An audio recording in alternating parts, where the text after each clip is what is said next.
इन विचारों को खत्म करने के लिए कहना मूर्खतापूर्ण होगा कि योगा प्राणायाम कर लो, कोई दवाई खा लो या कोई धागा या ताबीज बांध लो। क्योंकि जब ये विचार आते हैं तो कोई तरीका काम नहीं करता है। फिर क्या हम इन विचारों को खत्म नहीं कर सकते? कर सकते हैं, लेकिन इसके लिए हमें यह सोचना होगा कि ये विचार आते कहां से। आप मेरी इस बात से सहमत होंगे यदि मैं कहूंगा कि ये विचार हमें तब आते हैं जब हम अकेले होते हैं या फुर्सत में होते हैं। सोचकर देखिए, जब हम अपने माँ बाप के साथ होते हैं तो क्या ये गंदे विचार हमारे दिमाग में आते हैं? या जब हम कोई अपना पसंदीदा काम कर रहे होते हैं तब ये विचार आते हैं? नहीं, बिल्कुल नहीं। मैं ये मानता हूं कि योगा प्राणायाम करने से, एक्सरसाइज करने से शरीर को स्वस्थ बनाया जा सकता है, लेकिन यह हमारा शरीर नहीं, हमारी मानसिकता, हमारी सोच बीमार है।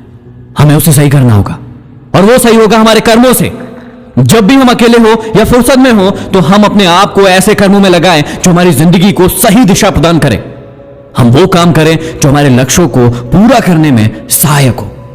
मैं कोई महात्मा मुनि या भगवान नहीं हूं, आप में से ही एक हूं। मुझे भी ऐसे विचार आते थे। ये विचार एक ताकत है जो बाहर निकलना चाह रही है, और उसे बाहर निकालने के लिए कर्मों का रूप देना होगा। अब हम उसे अच्छे कर्मों से बाहर निकालें या बुरे कर्मों से, यह हमारे हाथों में है। जब भी मैं अकेला होता हूं या फुर्सत में होता हूं तो मैं अपना गिटार या हारमोनियम लेकर बैठ जाता हूं, या ऐसे दोस्तों को फोन करता हूं जिनसे मैंने कई दिनों से बात नहीं की है, और इससे मेरे मन में कोई गलत विचार नहीं आते, और आज मुझे कई नई चीजें सीखने को मिलती हैं।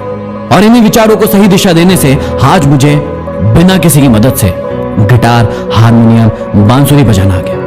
मैं अपने वीडियो खुद रिकॉर्ड करता हूं और उसे एडिट करता हूं, और ऑडियो भी मैं खुद ही एडिट करता हूं। सोचकर देखिए, दुनिया में ऐसी कितनी चीजें हैं जो आप घर बैठे अकेले सीख सकते हैं। सारा खेल है विचारों से किए गए कर्मों का। आज के बाद आपके दिमाग में आए गंदे विचार या सोच को एक ऐसा कर्म दीजिए जो कल आपकी महान उपलब्धियों में गिने जाए, ना कि वहां जहां आप बाद में रोए और पछताए कि आपने अपने हाथों से अपनी जिंदगी बर्बाद कर ली। आशा करता हूं यह तरीका आपको समझ में आया होगा। 7 अक्टूबर रविवार सुबह 9 बजे YouTube पर लाइव आ रहा हूं आप सभी से मिलने। क्या आप सभी मुझसे मिलने के लिए तैयार हैं? कमेंट बॉक्स में कमेंट करके जरूर बताइएगा, और यदि कोई प्रश्न हो तो उन प्रश्नों को भी लिखिएगा ताकि मैं उनके जवाब दे सकूं। तो फिर मिलते हैं 7 अक्टूबर रविवार सुबह 9 बजे। Signing off, MD motivation.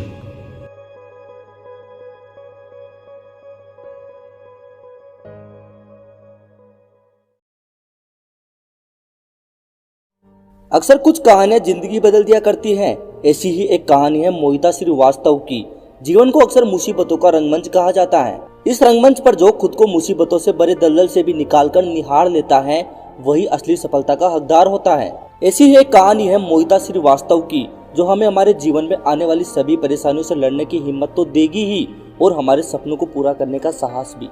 आज ऑफिस में बैठी हुई मोहिता अपनी कुछ फाइलों का काम निपटाकर न्यूज़पेपर देख रही थी। तभी उसने देखा कि न्यूज़पेपर पे खबर छपी थी, अज्ञात जिले के एक शख्स की एक्सीडेंट में मौत। जब खबर पूरी पड़ी तो उसमें अज्ञात जिले के कासगंज गांव का नाम देखते ही मोहिता के चेहरे पर सिकन आ गई। जैसे कि किसी कहानी या फिर किसी शख्स को इंसान भूल जाए, वो एकदम से फिर से उसके सामने आ जाए। अज्ञात जिले का कासगंज गांव, जहां पर मोहिता ने अपना बचपन गुजारा था। मोहिता की मां बचपन में ही गुजर गई थी। उसके पिता निर्मल श्रीवास्तव गांव में एक किराने की दुकान करते थे। मोहिता बचपन से बहुत चंचल और खूबसूरत थी, इसलिए गांव में वो सबकी चहेती थी, और बिन मां की बच्ची होने के कारण उसे गांव में बहुत स्नेह मिलता था। मोहिता ने 8वीं तक की पढ़ाई गांव के ही विद्यालय से की थी, जहां पर मोहिता को वहां के प्रधान अध्यापक श्री लाल चटर्जी का अच्छा मार्गदर्शन और सहयोग मिला था। मोहिता जितनी चंचल थी उतनी पढ़ाई में तेज भी थी। मोहिता के पिता निर्मल श्रीवास्तव की गांव में अच्छी खासी जमीन भी थी और किराने की दुकान भी चलती थी। उनका सपना था कि उनकी बिटिया को उच्च शिक्षा दिलवाए। निर्मल की जिंदगी में मोहिता के अलावा और कोई भी नहीं था, इसलिए वो उसे खुद से दूर भी नहीं करना चाहते थे। इसलिए उन्होंने मोहिता का एडमिशन 9वीं क्लास के लिए गांव से थोड़ी दूर कस्बे में एक अच्छे विद्यालय में करवा दिया, जहां उसे रोज छोड़ने जाते और लेने जाते।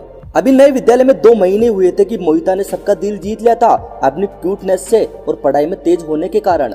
उसी विद्यालय में कस्बे के एक बहुत बड़े उद्योगपति का बेटा निरंजन भी पढ़ता था। निरंजन 11वीं क्लास का छात्र था। निरंजन की संगत अच्छी नहीं थी, वो नशेड़ी था, वो हमेशा गलत लोगों के साथ रहता था। जब निरंजन ने मोहिता के बारे में सुना तो वो उसका कायल हो गया। निरंजन अनजाने तरीके से मोहिता की कुछ मदद करने लगा और मोहिता एक मासूम सी इन सब चीजों को बहुत दूर तक भी न समझ सकी थी। अभी मोहिता को 4 महीने हुए थे कि निरंजन ने मौका देखकर एक दिन मोहिता को वो सारी बातें बता दी जिनकी शायद मोहिता को आदत भी ना थी। मोहिता काफी हद तक डर गई थी। जब उसने अपनी क्लास टीचर को इस बारे में बताया तो क्लास टीचर ने निरंजन को सिर्फ समझाकर छोड़ दिया क्योंकि निरंजन के पिता स्कूल के ट्रस्टी थे। जब मोहिता के पिता उसे लेने पहुंचे तो मोहिता से रहा न गया और उसने अपने पिता के गले लगकर रोते हुए सारी बात बता दी। मोहिता पिता की लाडली थी और पिता उसके लिए कुछ भी कर सकते थे। ये सब चीजें सुनकर पिता से रहा न गया और उन्होंने अपना आपा खो दिया और वह स्कूल से जैसे ही बाहर निकले तो निरंजन उन्हें स्कूल के बाहर खड़ा हुआ ही मिल गया। उन्होंने आओ देखा न ताओ और निरंजन को थप्पड़ जड़ दिया। बीच बचाव में स्कूल के अध्यापक भी आ गए और मोहिता के पिता ने निरंजन को समझाकर छोड़ दिया और सोचा कि बात अब खत्म हो गई है। हमेशा ऐसो आराम में पले निरंजन के लिए ये थप्पड़ वाली बात असहनीय थी। निरंजन ने जब ये बात अपने नशेड़ी दोस्तों को बताई तो उन्होंने निरंजन को उकसाया और निरंजन इस तरह अपना आपा खो बैठा था कि वो समझ ही नहीं पा रहा था कि आखिर करे तो क्या करे।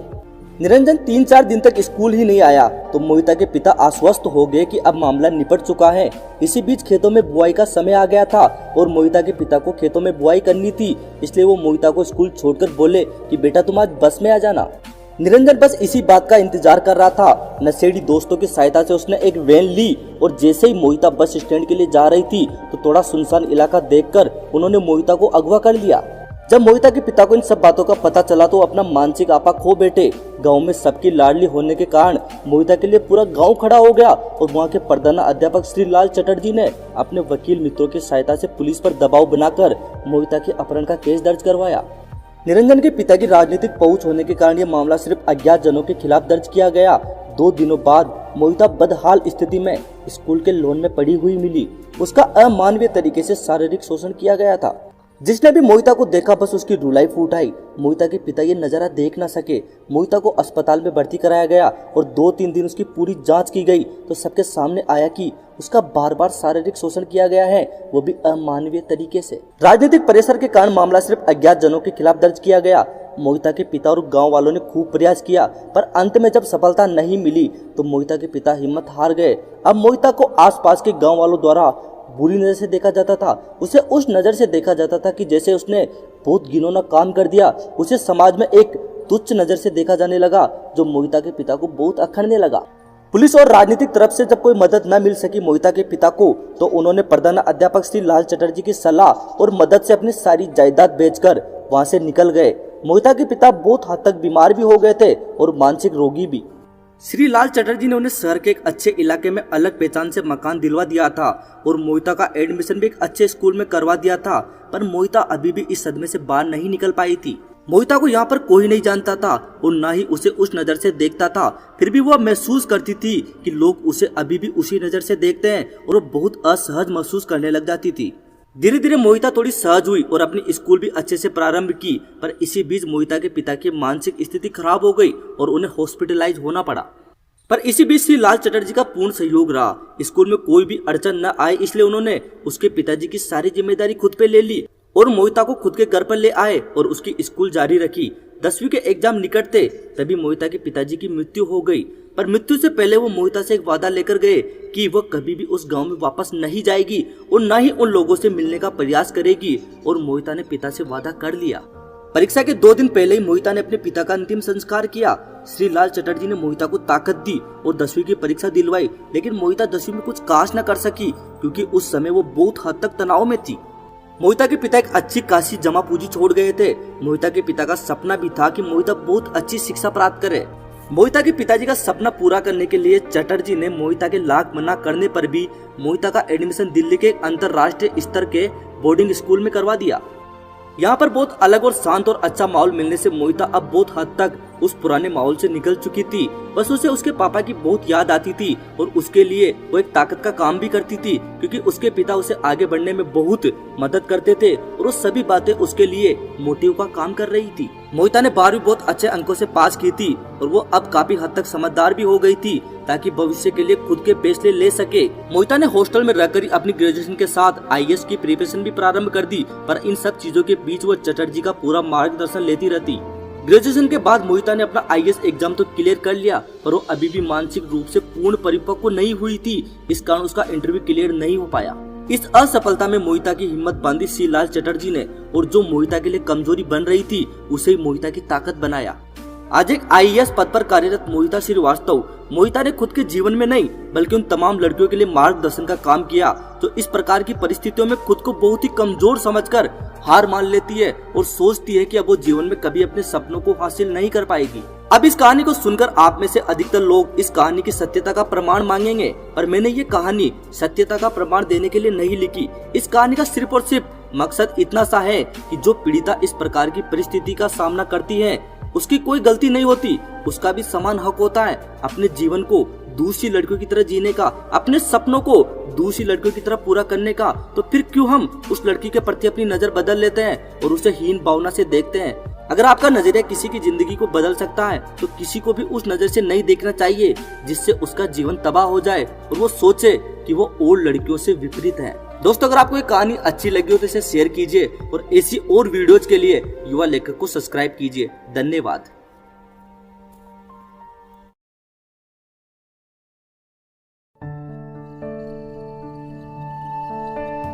इज्जत से बढ़ के इंसान के लिए दुनिया में और कोई बड़ी चीज हो ही नहीं सकती।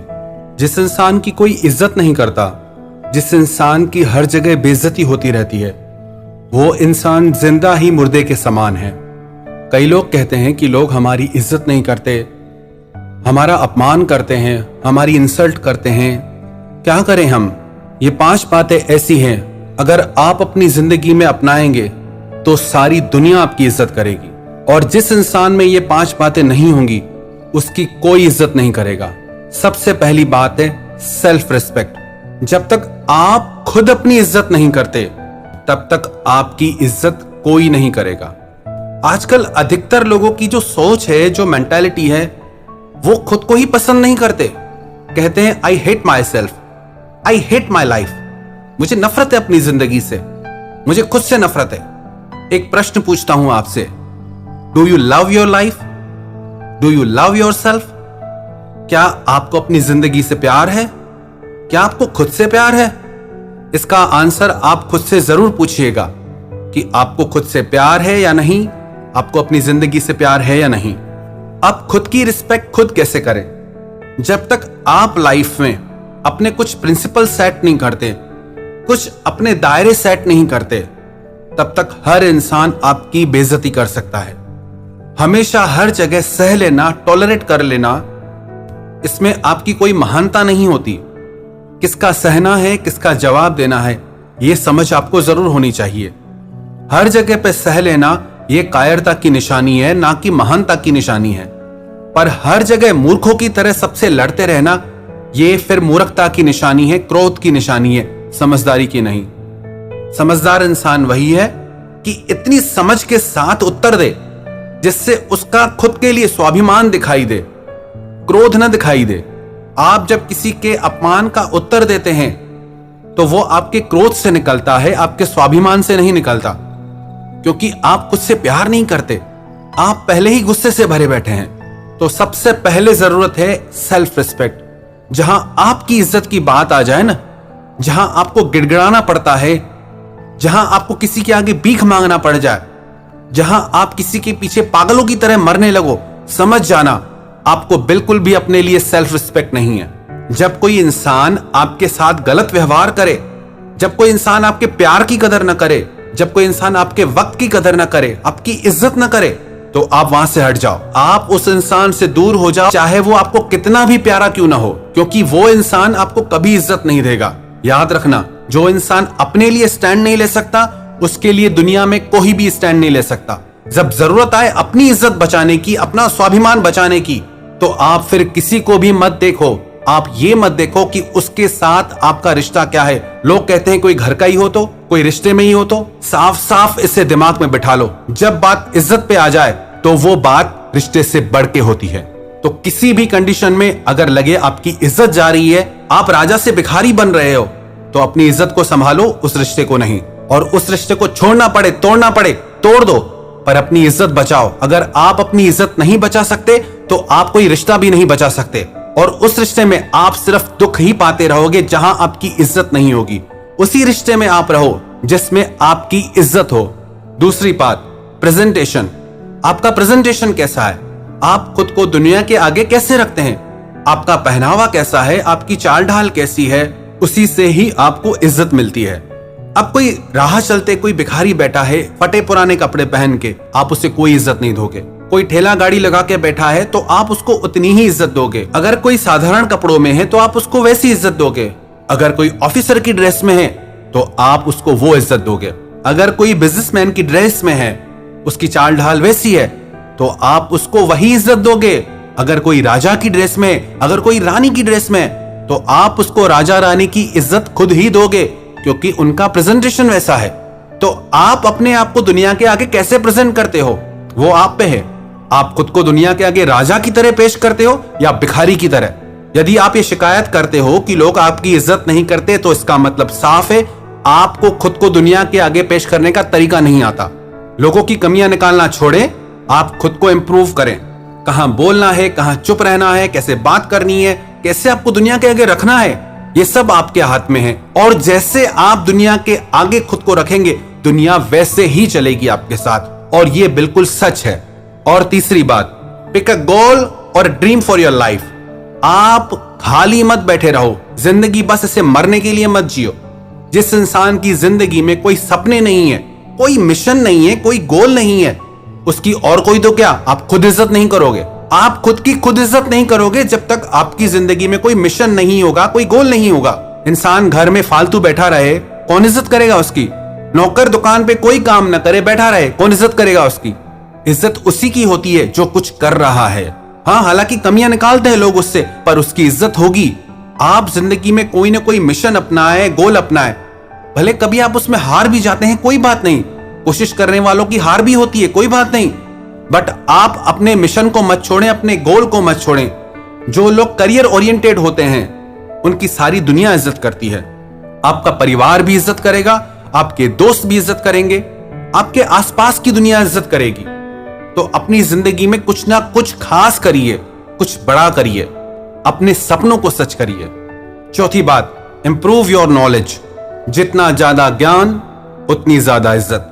जिस इंसान में जितना ज्ञान होता है, ज्ञान सिर्फ किताबी नहीं, ज्ञान आपके अनुभव का, ज्ञान आप जिंदगी को कैसे देखते हैं उसका, ज्ञान आपने जिंदगी से क्या सीखा उसका, ज्ञान इसका कि आप जिंदगी को कैसे देखते हैं। और पांचवी बात, कम्युनिकेशन स्किल, बात करने का तरीका।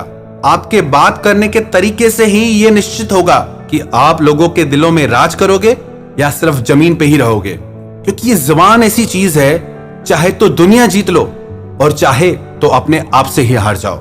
इस बात की पक्की गारंटी है, जो भी इंसान इन 5 बातों को लाइफ टाइम फॉलो करेगा, इन पे चलेगा, दुनिया में किसी की मजाल नहीं, किसी की ताकत नहीं उसका अपमान कर जाए। वो जहां जाएगा सारी दुनिया उसकी इज्जत करेगी। सबसे पहली बात, सेल्फ रिस्पेक्ट, खुद की इज्जत करना। दूसरी बात, आपका प्रेजेंटेशन, आप खुद को कैसे दुनिया के आगे रखते हैं। तीसरी बात, पिक अ गोल और ड्रीम, अपनी जिंदगी का कोई ना कोई मिशन या ड्रीम, आपकी जिंदगी में कोई ना कोई बड़ा मिशन या कोई बड़ा सपना हो जिसे आप सच करने में लगे हो। चौथी बात, इंप्रूव योर नॉलेज, अपने ज्ञान को हर दिन बढ़ाते रहें। पांचवी बात, कम्युनिकेशन स्किल, आपके बात करने का तरीका।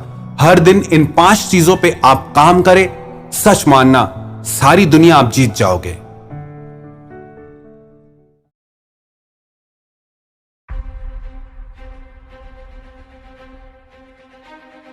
आज के युवाओं की एक बहुत बड़ी समस्या है गंदी सोच और गंदे विचार।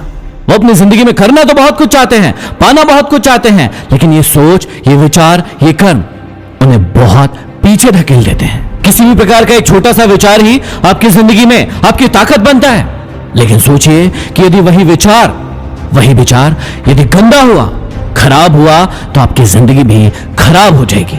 आजकल अधिकतम युवा अपना बहुत सारा समय पॉर्न मूवीज को देखने और गलत आदतों के चक्कर में पड़ जाने के कारण खराब कर देते हैं, उसे बर्बाद कर देते हैं। उन्हें पता ही नहीं चलता है कि कैसे धीरे धीरे वो मकड़ी के जाले के समान उसके अंदर धंसते चले जा रहे हैं। आज ही उन्हें बहुत अच्छा लग रहा है, बहुत ही मनोरंजन मिल रहा है, लेकिन जैसे जैसे वो समय आगे बढ़ता जाता है, उन्हें खुद पता है उन्हें खुद पता है कि उनकी बर्बादी का ये सबसे बड़ा कारण बन जाता है। किसी भी गलत चीज की आदत लगाना बहुत आसान है, लेकिन उस आदत से निकलना बहुत ही मुश्किल है। आज कई युवाओं को वो आदत लग चुकी है, आप भी ये बात मानते हैं, लेकिन जब उसे अलग होने की बारी आती है तो आप उसे अलग नहीं हो पाते हैं, क्योंकि वो आपकी जिंदगी का एक हिस्सा बन चुकी है। कई लोग मानते भी हैं कि आदतें गलत है और अब उनको इन आदतों से अलग भी होना है, लेकिन समय बढ़ चुका है। समय ऐसा आ चुका है कि वो चाह कर भी इन आदतों को छोड़ नहीं पा रहे हैं, उनसे ये आदतें छूट नहीं रही है। जिन भी युवाओं को गलत आदत लग गई है, उन्हें परेशान होने की जरूरत नहीं है। मैं बताता हूं कि आपको क्या करना है, लेकिन सबसे पहला निवेदन मेरा उन भाई बहनों से है जो इन आदतों के चक्कर में पड़ने जा रहे हैं, जिनको ये मजा देती है, लगता है कि मेरी जिंदगी में रोमांच आ गया है। लेकिन याद रखना, कुछ दिन ये आपको अच्छा लगेगा, जब आपका शरीर जवाब देने लगेगा, खराब होने लगेगा, आपकी सोच बदलने लगेगी, जब आपका शरीर आपका साथ नहीं देगा, उस दिन आपको समझ में आएगा कि एक बहुत बड़ी गलती आपकी जिंदगी में आप कर चुके हो। आप सभी भली भांति जानते हैं कि आपके अंदर ऐसी कौन कौन सी आदतें हैं जो गलत हैं, जो आपको अपनी जिंदगी में बिल्कुल भी नहीं रखनी है, जिन्हें आपकी जिंदगी से आपको निकाल फेंकना है। लेकिन थोड़े से मजे के चक्कर में उन आदतों को आप पालते पोसते हैं, बड़ा करते हैं, और एक दिन वो इतनी बड़ी हो जाती है कि वो आप पर हावी हो जाती है। आप सभी ने जरूर सुना होगा कि किसी भी चीज की अति हमेशा हर इंसान को बर्बाद ही करती है, चाहे वो कुछ भी हो। खाने में यदि नमक स्वाद अनुसार मिलाया जाए तो बहुत अच्छा है, लेकिन मान लीजिए कि जरा सा भी ज्यादा नमक डल जाए तो पूरे खाने का स्वाद बदल जाता है। सांप के जहर से भी कई सारी दवाइयां बनती है, लेकिन यदि वही सांप किसी इंसान को काट जाए, सांप के जहर से भी बहुत सारी दवाइयां बनती है, लेकिन वही सांप यदि किसी इंसान को काट खाए तो उसकी मृत्यु निश्चित है। इस बात से मैं आपको यह समझाना चाहता हूं कि किसी भी चीज की अति आपको सिर्फ और सिर्फ बर्बाद कर देगी। अब यदि आपको बर्बाद ही होना है तो रखिए उन आदतों को अपने पास, लेकिन जो भाई बहन इन आदतों से छुटकारा पाना चाहते हैं तो इस बात को हमेशा याद रखना, जब भी आप अपनी जिंदगी से किसी गलत आदत को निकालना चाहते हैं तो उसी के स्थान पर आपको एक अच्छी आदत को रिप्लेस करना है। यदि आपको लगता है कि आप पॉर्न मूवीज ज्यादा देख रहे हैं तो उसके स्थान पर आप मोटिवेशनल वीडियो, एनर्जेटिक वीडियो देखना शुरू कर दीजिए। यदि आपको लगता है कि आप बहुत ज्यादा मोबाइल यूज करते हैं और इस आदत को खत्म करना चाहते हैं तो किताबों के साथ इस आदत को रिप्लेस कर दीजिए। हर उस बुरी आदत को अच्छी आदत के साथ रिप्लेस कर दीजिए जो आपको आपकी जिंदगी को बर्बाद कर रही है। धीरे धीरे करके आप महसूस करेंगे कि गलत आदतों के चक्कर में जो नेगेटिव ख्याल आपके दिमाग में आने लगे थे, किसी काम को ना कर पाने की चिंता आपके मन में आने लगी थी, वो सारी की सारी चिंताएं, वो सारी की सारी परेशानियां खत्म हो जाएंगी। अब फैसला आपके हाथों में है कि उन आदतों को बढ़ाना है या फिर उखाड़ फेंकना है। यदि दिल में लगी हो आग तो शेयर कीजिए। अगले वीडियो में फिर मिलते हैं। Signing off, MG motivation.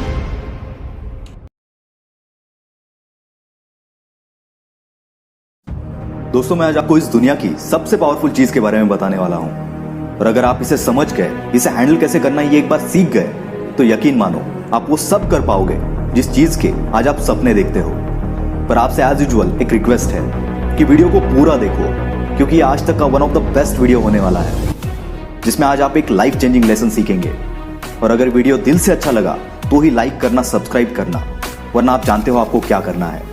So let's start the video. दोस्तों, मैं जिस पावरफुल चीज की बात कर रहा हूं वो है वक्त, और आज इस वीडियो के बाद आप पैसों से ज्यादा इसकी कीमत करोगे। क्या आपको पता है कामयाब और नाकामयाब बंदे में क्या फर्क है? कामयाब बंदा जानता है कि उसे उसका पैसा और टाइम कहां पर इन्वेस्ट करना है, और इसीलिए वो कामयाब है।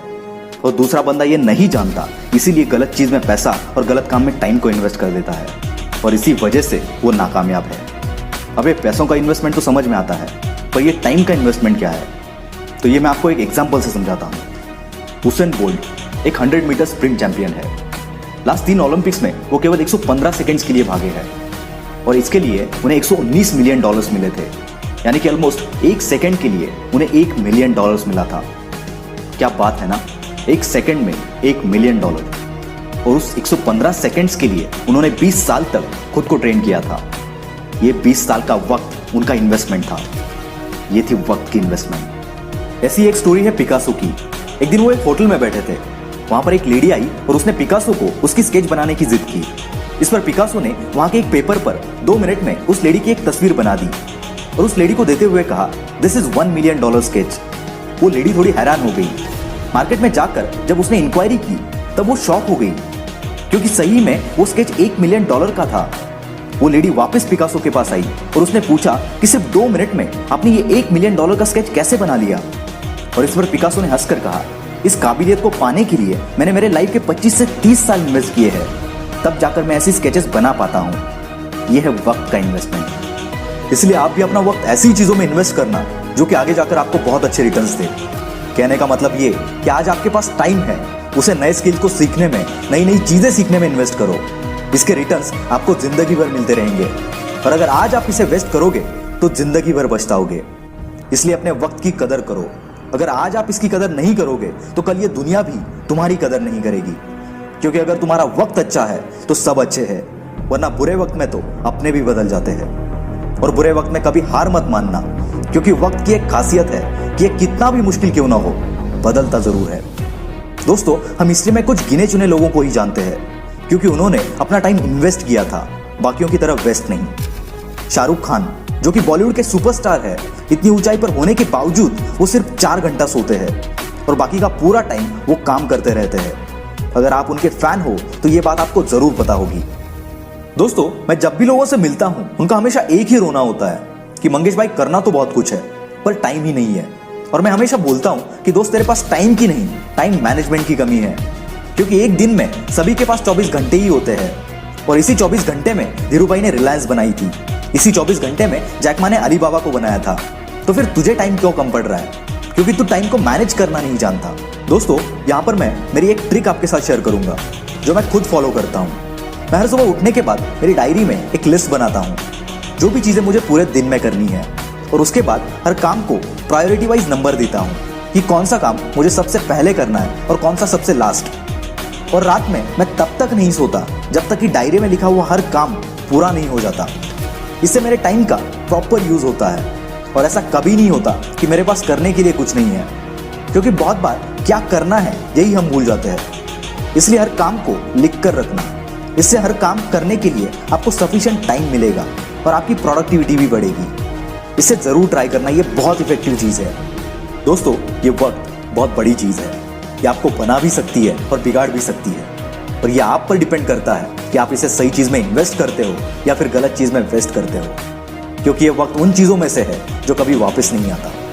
इस दुनिया में कोई इतना अमीर नहीं जो अपना बीता हुआ वक्त खरीद सके, और कोई इतना गरीब नहीं जो आने वाले वक्त को ना बदल सके। इसीलिए वक्त तुझे बदले इससे पहले वक्त को ही बदल दो। और एक लास्ट बात, कभी भी अपने टाइम को किसी और के टाइम के साथ कंपेयर मत करो, क्योंकि हर कोई अपनी खुद की टाइमलाइन के हिसाब से जीता है। कोई 25 की उम्र में बिलियनियर बन जाता है और 50 में मर जाता है, तो कोई 50 में बिलियनियर बनता है और 90 साल तक जीता है। कोई 55 में रिटायर हो जाता है तो कोई 70 में अपने करियर की शुरुआत करता है। All the best and invest your time to improve yourself. This is will power star signing off for the day. Bye bye.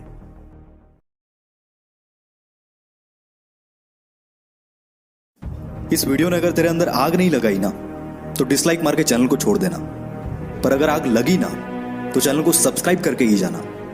So let's start the video. एक बंदे को उसकी कंपनी बेचने के बाद 1000 करोड़ मिला था। उसने वो सारा पैसा अलग अलग बिजनेस में लगा दिया और खुद रेंट से रहने लगा। कोई पागल ही कर सकता है ना ऐसा, क्योंकि कोई नॉर्मल इंसान होता तो गाड़ी बंगला खरीदने में ही बहुत सारा पैसा खर्च कर देता। यह पागल इंसान और कोई नहीं, इलॉन मस्क है, जो कि आज वर्ल्ड की कई लीडिंग कंपनीज का मालिक है, और आज इसकी नेटवर्थ है 1,40,000 करोड़। और यह सब उसके पागलपन, उसकी जिद का ही नतीजा है। क्योंकि भीड़ के साथ चलना तो बहुत आसान है, पर पागलपन ही चाहिए भीड़ से हटकर कुछ करने के लिए। जिस बंदे को कभी उसकी भारी आवाज की वजह से रेडियो से रिजेक्ट कर दिया गया था, उसने जिद पकड़ी और वो मुकाम हासिल किया जिसके कई लोग सिर्फ सपने ही देखते हैं। जी हाँ, मैं बात कर रहा हूं अमिताभ बच्चन की। उनकी पहली सुपरहिट मूवी जंजीर आने से पहले उनकी 17 मूवीज फ्लॉप हो चुकी थी, फिर भी उन्होंने अपनी जिद नहीं छोड़ी और आखिरकार कामयाबी को भी उनके जिद के आगे झुकना पड़ा। विराट कोहली का भी एक ऐसा ही किस्सा है, जो कि क्रिकेट के लिए उसका पागलपन, उसकी जिद को बयां करता है। 2006 की बात है, विराट कर्नाटका में रणजी खेल रहा था और पहले दिन 40 रन बनाकर वो नॉट आउट रहा। शाम को उनके घर से खबर आई कि उसके पापा की डेथ हो गई है। सबने एक्सपेक्ट किया कि विराट तुरंत घर के लिए निकलेगा। कोच ने तो यहां तक डिसाइड कर लिया था कि उसकी जगह पर और कौन खेलेगा, पर दूसरे दिन विराट बल्ला लेके स्पीच पे खड़ा था और इस हालात में उसने सेंचुरी लगाई और अपनी टीम को जिताकर ही वो अंतिम संस्कार के लिए निकल गया। इसे पागलपन नहीं तो और क्या कहेंगे। लाखों में किसी एक के पास ही ऐसी जिद, ऐसा पागलपन होता है और वही कुछ हटके कर जाता है। दिन का 15-15 घंटा काम करने के लिए सिर्फ एनर्जी नहीं, बल्कि उस काम को करने के लिए वो जिद, वो पागलपन होना चाहिए। क्योंकि ऐसे जिद्दी, ऐसे पागल लोग परसेंटेज में नहीं, नंबर्स में होते हैं। ऐसी एक जिद और पागलपन से भरी हुई कहानी है दशरथ मांझी की, जो कि अपनी पत्नी को टाइम पर हॉस्पिटल ना पहुंचा पाए, क्योंकि इनके गांव से हॉस्पिटल के पीछे एक बहुत बड़ा पहाड़ था और उसी वजह से उनकी पत्नी का देहांत हो गया। बंदे को गुस्सा आ गया और इसी गुस्से को उसने अपनी जिद में बदल दिया और इस बंदे ने केवल छेनी हथौड़े से 22 साल में 55 किलोमीटर का पहाड़ तोड़ दिया। ये पागलपन नहीं तो क्या है। ऐसी जिद तब पैदा होती है जब दिल टूटता है। कुछ लोग तो इसमें बिखर जाते हैं, पर जो इस दर्द को, इस गुस्से को जिद में बदल देता है, उस बंदे को रोकना नामुमकिन है। वो पागलपन ही है जब लोग ट्रिप्स प्लान कर रहे होते हैं और कोई बंदा अपना एम्पायर खड़ा करने के लिए प्लान्स बना रहा होता है। जब सब नौकरी ढूंढने के चक्कर में होते हैं, तब कोई पागल नौकरी देने की सोचता है और ऐसे ही पागल आगे जाके बिल गेट्स, स्टीव जॉब्स बनते हैं। ये पागल सक्सेस के लिए हमेशा भूखे होते हैं, ये कभी सेटिस्फाई नहीं होते। यही पागलपन, यही जिद, ये ना तो इन्हें सोने देती है और ना ही रुकने देती है।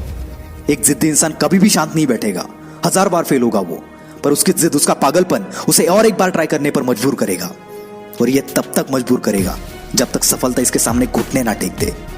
और यही पागल इंसान, यही जिद्दी इंसान इतिहास बना देता है। यकीन नहीं आता तो हिस्ट्री उठाकर देख लो, भला कौन बंदा 1000 बार फेल होने के बाद भी कोशिश करना नहीं छोड़ता। कोई पागल ही ना। और उसी कारण ये पागल जिद्दी इंसान दुनिया को रोशन कर देता है। जी हाँ, मैं बात कर रहा हूं थॉमस अल्वा एडिसन की। 65 साल का एक बंदा जिसे ऑलरेडी 1000 बार रिजेक्ट कर दिया गया था, फिर भी उसने अपनी जिद नहीं छोड़ी और KFC जैसी होटल्स की चेन खड़ी कर दी।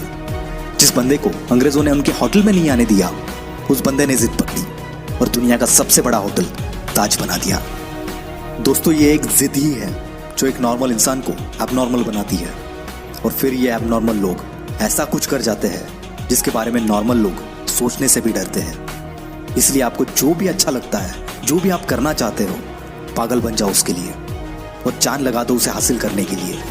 क्योंकि जब तक ये जिद, ये पागलपन आपके अंदर नहीं आएगा, तब तक आप नॉर्मल ही रहोगे।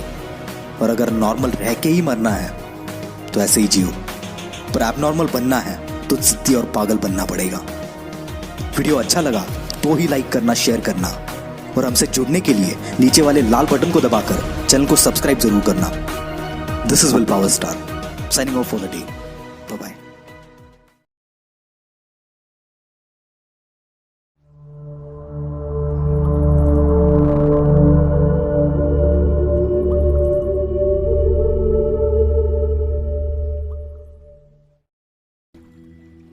हर इंसान अपनी जुबान के पीछे छुपा हुआ है।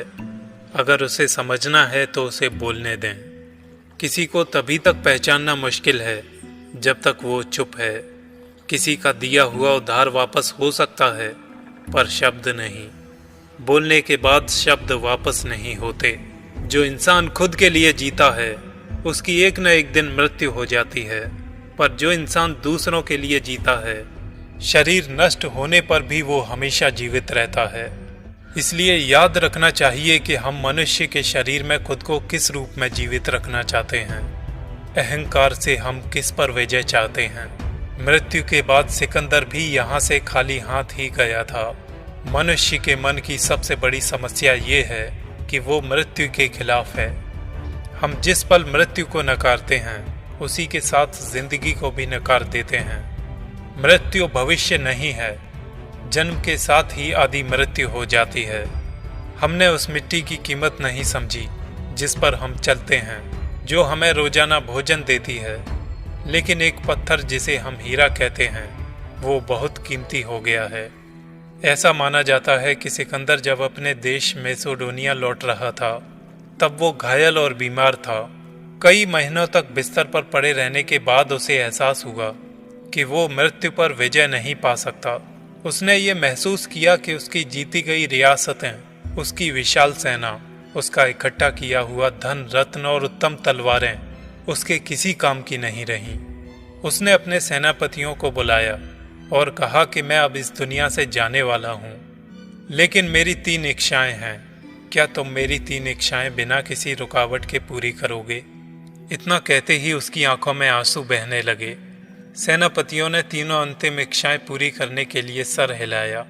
सिकंदर बोला कि मेरी पहली इच्छा है कि मेरा इलाज करने वाला वैद्य ही मेरे ताबूत को खींचकर मेरी कब्र तक ले जाएगा। दूसरी इच्छा ये है कि मेरे ताबूत को कब्र तक ले जाया जाए, तब रास्ते में मेरे इकट्ठे किए गए सोने चांदी रत्न और बहुमूल्य पत्थर बिखेर दिए जाएं। तीसरी और आखिरी इच्छा ये है कि मेरे ताबूत में से मेरे दोनों हाथ बाहर दिखाई देने चाहिए। आसपास खड़े लोगों को सिकंदर की ये आश्चर्यजनक इच्छाएं सुनकर बड़ा ताज्जुब हुआ, लेकिन किसी की कुछ पूछने की हिम्मत नहीं हुई। तभी सिकंदर के एक सेनापति ने सिकंदर का हाथ चूमा और उसे अपने सीने से लगा लिया और कहा कि हे राजा, हम आपको ये विश्वास दिलाते हैं कि आपकी तीनों इच्छाएं आपके कहे अनुसार पूरी की जाएंगी, लेकिन कृपया हमें ये बताएं कि इन आश्चर्यजनक इच्छाओं के पीछे क्या कारण है। ये सुनकर सिकंदर ने एक गहरी सांस ली और कहा कि मैं दुनिया को 3 पाठ सिखाना चाहता हूँ जो कि मैं अब सीख पाया हूँ। मैं वैद्य के जरिए अपना ताबूत इसलिए ले जाना चाहता हूँ क्योंकि लोगों को ये जानना चाहिए कि कोई वैद्य भी आपको मौत के चंगुल से नहीं बचा सकता, इसलिए ये जिंदगी उसकी दी हुई नहीं है।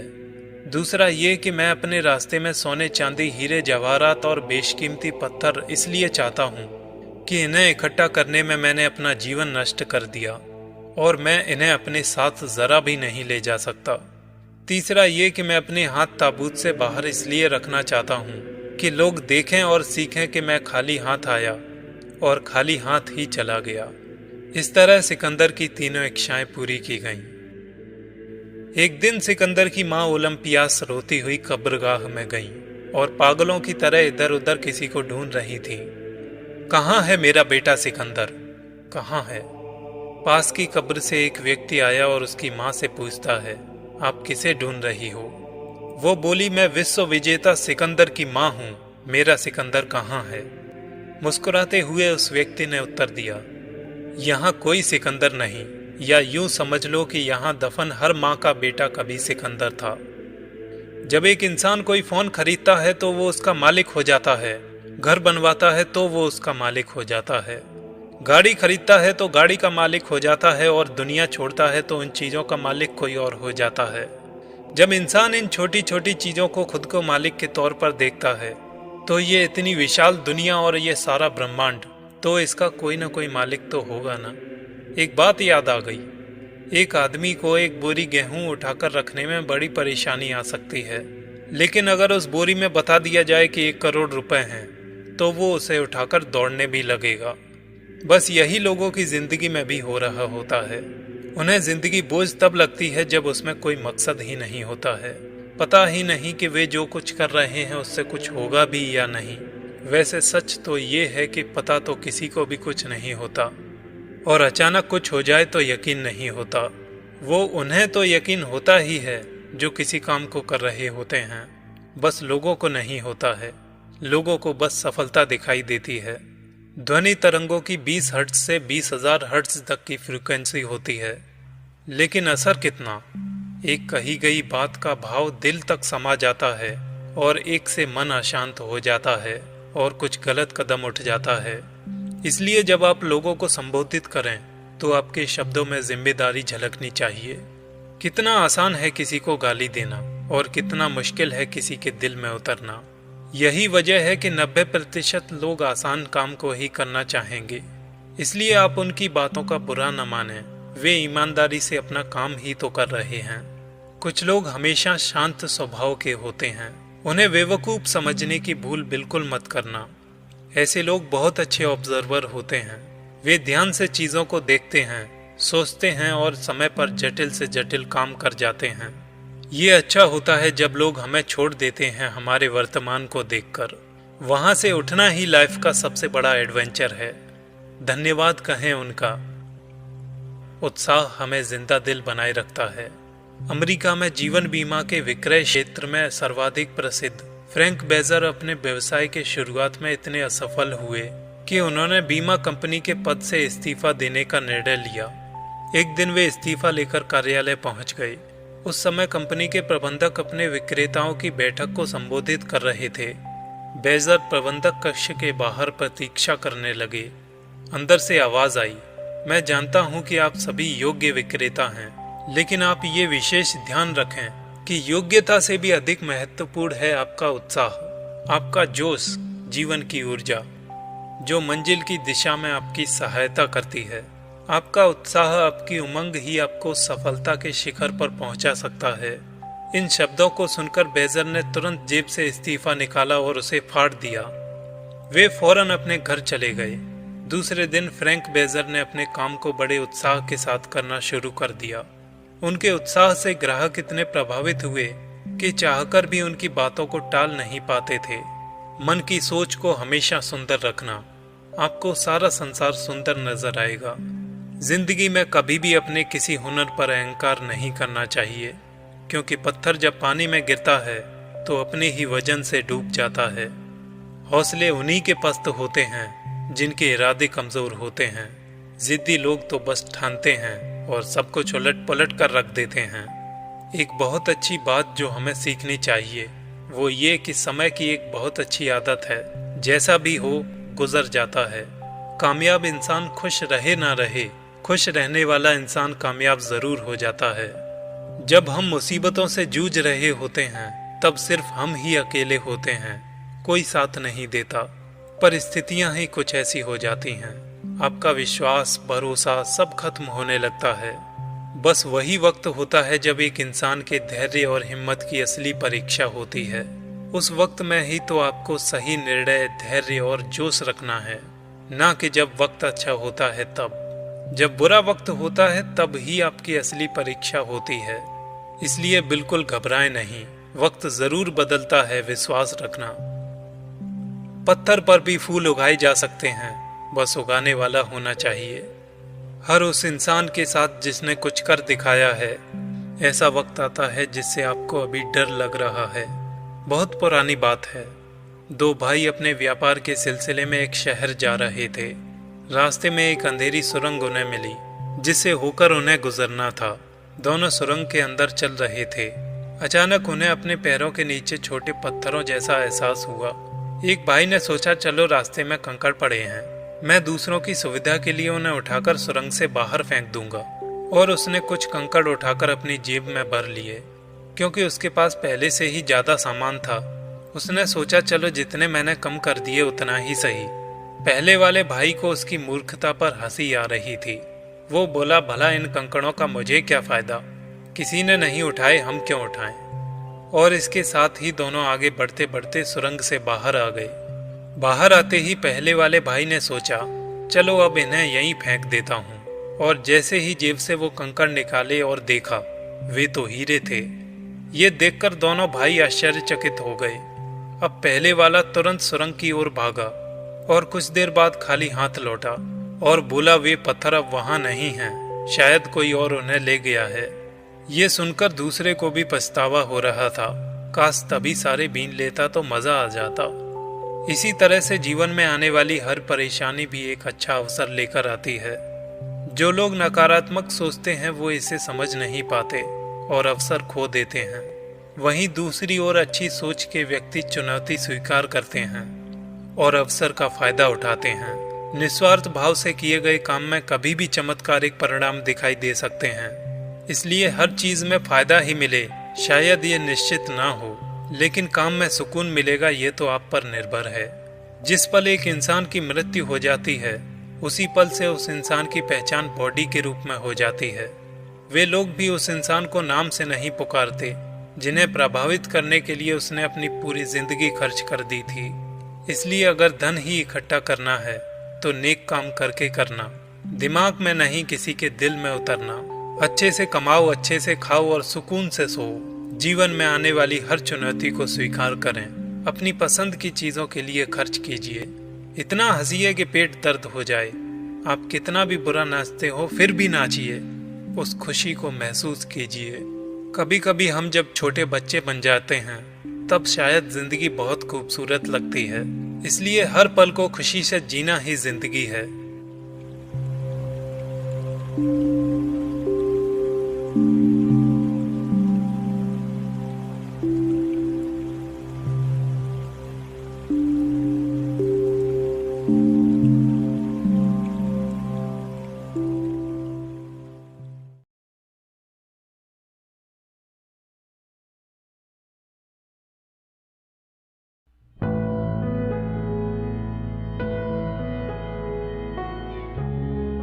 गौतम बुद्ध कहते हैं जो व्यक्ति इस मन को जीत सकता है वह व्यक्ति इस पूरे जगत को जीत सकता है। मैं आपसे एक प्रश्न पूछता हूँ, क्या मन को कंट्रोल करना आसान है? ध्यान से देखिए आपके भीतर इस प्रश्न का क्या उत्तर उठता है। 99% लोगों के भीतर इस प्रश्न का उत्तर होगा, मन को वश में करना कठिन है। अब दूसरा प्रश्न, यह मन आपका है या फिर आप मन के हैं? इस प्रश्न का 100% उत्तर होगा कि यह मन हमारा है। आपके मन में एक गहरा विश्वास बिठा दिया गया है कि मन को वश में नहीं किया जा सकता। यह एक बेलगाम घोड़े की तरह है जिसे रोकना असंभव है, क्योंकि आप मानते हैं कि मन को वश में नहीं किया जा सकता, इसीलिए आप प्रयास भी नहीं करते। मगर आज इस वीडियो के खत्म होते होते आपके भीतर से यह विश्वास भी खत्म हो जाएगा कि मन को वश में नहीं किया जा सकता। एक कहानी से अपनी बात समझाना चाहूँगा। यह कहानी है एक बैरागी की। बैरागी का अर्थ होता है वह जो अपना सब कुछ छोड़कर किसी एक चीज़ को अपना लक्ष्य बना लेता है। अब कोई भी व्यक्ति बैरागी बेवजह नहीं बनता। बैरागी बनने के पीछे एक बहुत बड़ी वजह होती है। उस व्यक्ति के बैरागी बनने के पीछे भी एक बहुत बड़ी वजह थी। उस व्यक्ति के बैरागी बनने से पहले उसके मन ने उस व्यक्ति से बहुत सारे गलत काम करवाए थे, बहुत सारे पाप करवाए थे। उस बैरागी का मन पूरी तरह से उसका मालिक बन चुका था और वह बैरागी पूरी तरह से अपने मन का गुलाम।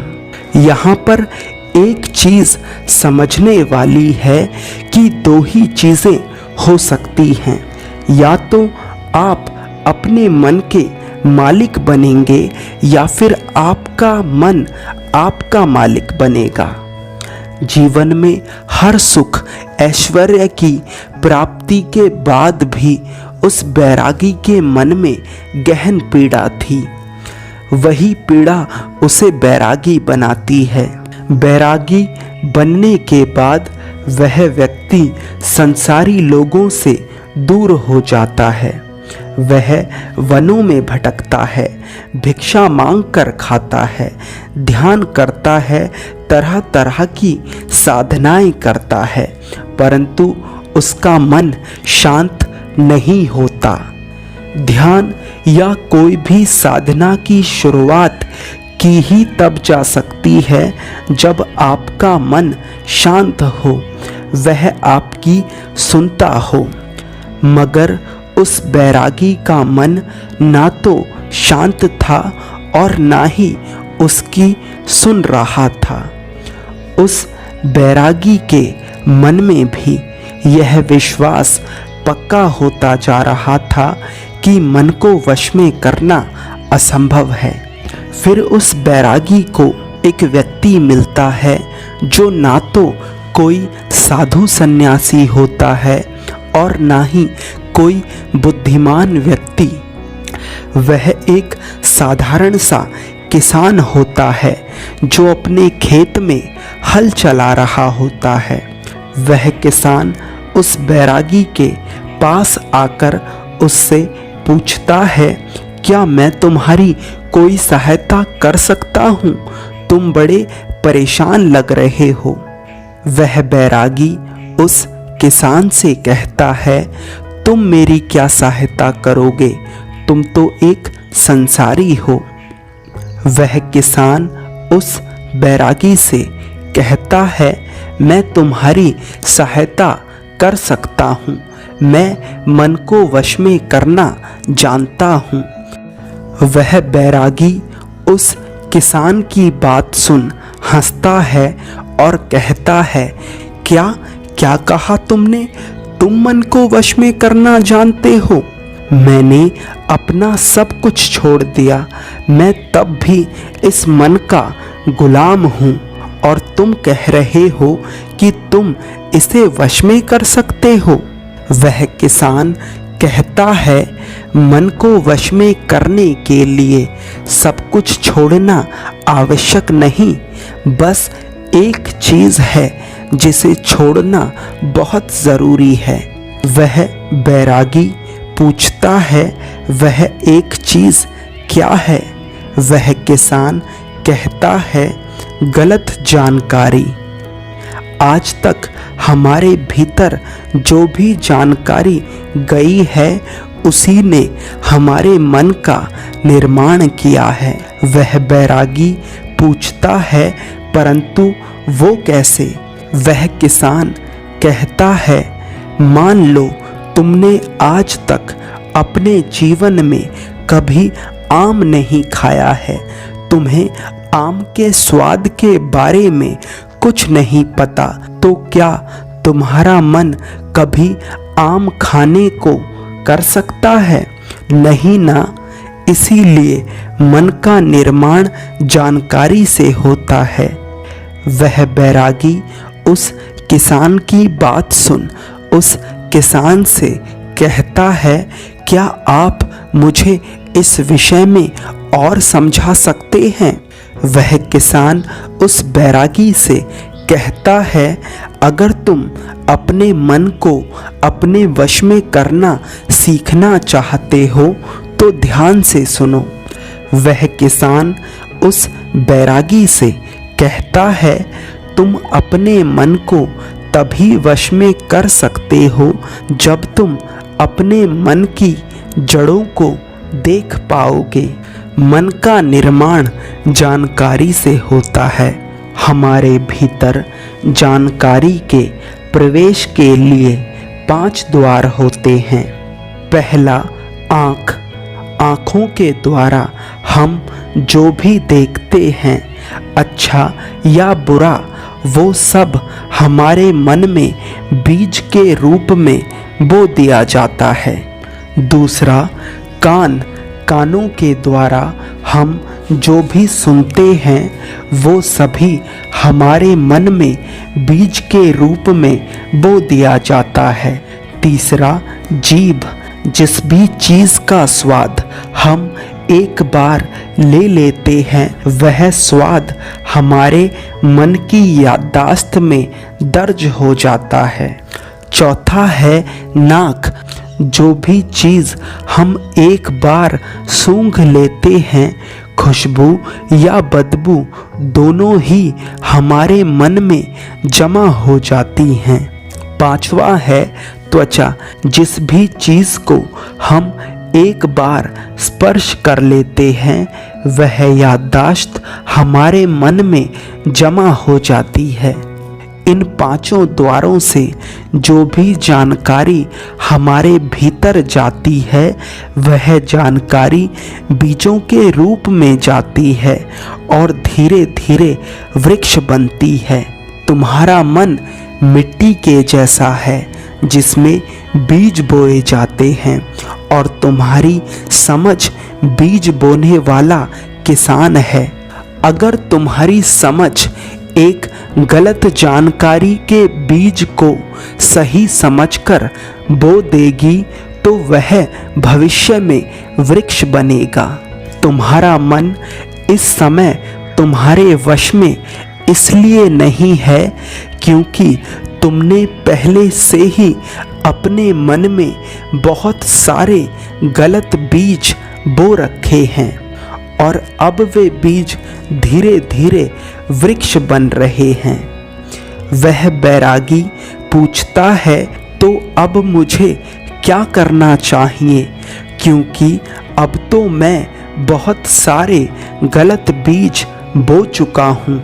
वह किसान उस बैरागी से कहता है, अब तक अनजाने में तुमने गलत बीज बोए थे। अब जानबूझकर सही बीज बोना शुरू करो।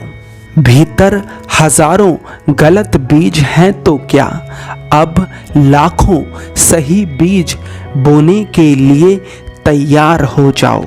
पूरे दिन तुम्हें बस यह देखना है कि इन 5 द्वारों से तुम्हारे भीतर क्या जा रहा है। जो जानकारी तुम्हारे भीतर जा रही है वह सही भी है या नहीं। वह बैरागी पूछता है यह कब तक करना होगा।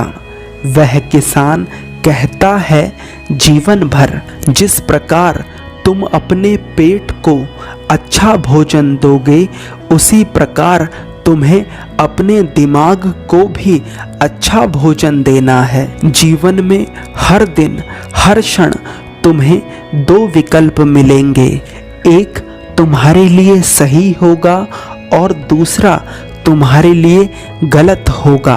तुम्हें सही का चुनाव करना है। याद रखना, सही को चुनते वक्त तुम्हारे भीतर पीड़ा पैदा हो सकती है, मगर वह पीड़ा कुछ देर ही रहेगी। चाहे कितनी भी पीड़ा क्यों ना हो, मगर तुम्हें हमेशा सही को ही चुनना है। जितनी बार तुम सही चुनोगे उतनी बार तुम अपने भीतर एक सही बीज बोओगे। जिस दिन तुम्हारे भीतर गलत बीजों से ज्यादा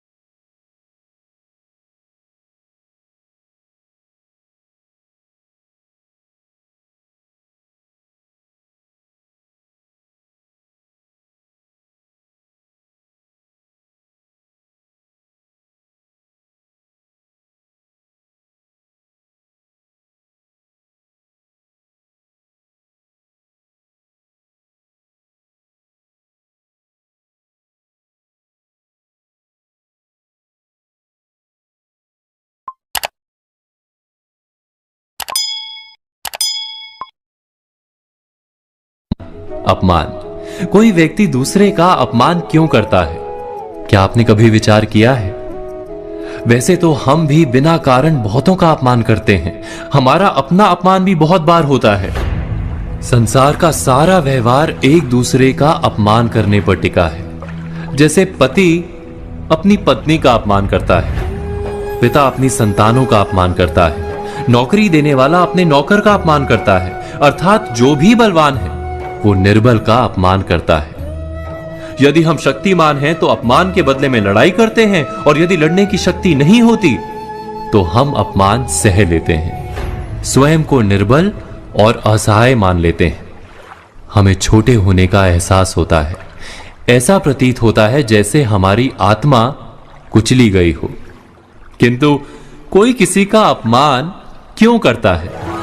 हम विचार कर रहे थे कि जब अपमान होता है तो मनुष्य को अपनी निर्बलता का एहसास होता है, और निर्बलता का बोध मनुष्य को कुचल देता है। वो अधिक से अधिक निर्बल बन जाता है, अत्याचार सहने की आदत सी पड़ जाती है, आत्मविश्वास का नाश हो जाता है। और जब आत्मविश्वास नहीं होता तो मनुष्य शराब और जुए जैसे व्यसनों में सुख ढूंढता है, मन से रोगी बन जाता है। आखिर किसी भी मनुष्य की ऐसी दुर्गति कोई क्यों करता है? अपमान करने वाला वास्तव में क्या सिद्ध करना चाहता है? कभी गहराई से विचार किया है? वास्तव में हम किसी का अपमान करते हैं उसकी निर्बलता सिद्ध करने के लिए, यह बताने के लिए कि हम अधिक शक्तिमान हैं। अर्थात वास्तव में अपमान करने वाला स्वयं अपने आप को शक्तिमान या बलवान सिद्ध करने का प्रयास कर रहा है। अपमान करने वाला हकीकत में अपनी शक्ति से आश्वस्त नहीं है, उसे अपनी शक्ति पर भरोसा नहीं है। दूसरों को चुनौती देकर वो अपनी शक्ति पर विश्वास प्राप्त करने की कोशिश करता है। क्या ये सच नहीं कि जब हम किसी का अपमान करते हैं तो वास्तव में इतना ही प्रकट करते हैं कि हमें अपने बल पर भरोसा नहीं, हमें ये संसार एक अविरत संघर्ष प्रतीत होता है, कभी ना रुकने वाली एक जंग सी दिखाई देती है। हम अपने निकट आने वाले सभी को प्रतिद्वंदी मानते हैं, फिर वो पति या पत्नी ही क्यों ना हो। हमें निरंतर लगता है कि हमें अपनी शक्ति सिद्ध करनी होगी, अन्यथा हमारा शोषण होगा, हम किसी के गुलाम बन जाएंगे।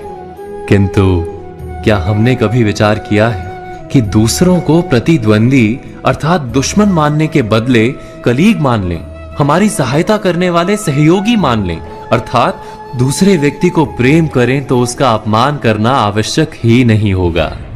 किंतु प्रेम करने के लिए आत्मविश्वास आवश्यक है। जिसे अपनी शक्ति पर विश्वास नहीं, वो प्रेम कर ही नहीं सकता। अर्थात जिसका हृदय आत्मविश्वास से भरा होता है, ना वो अपमान करता है, ना अपमान को स्वीकार करता है। क्या ये सत्य नहीं? इस तथ्य पर विचार अवश्य कीजिएगा।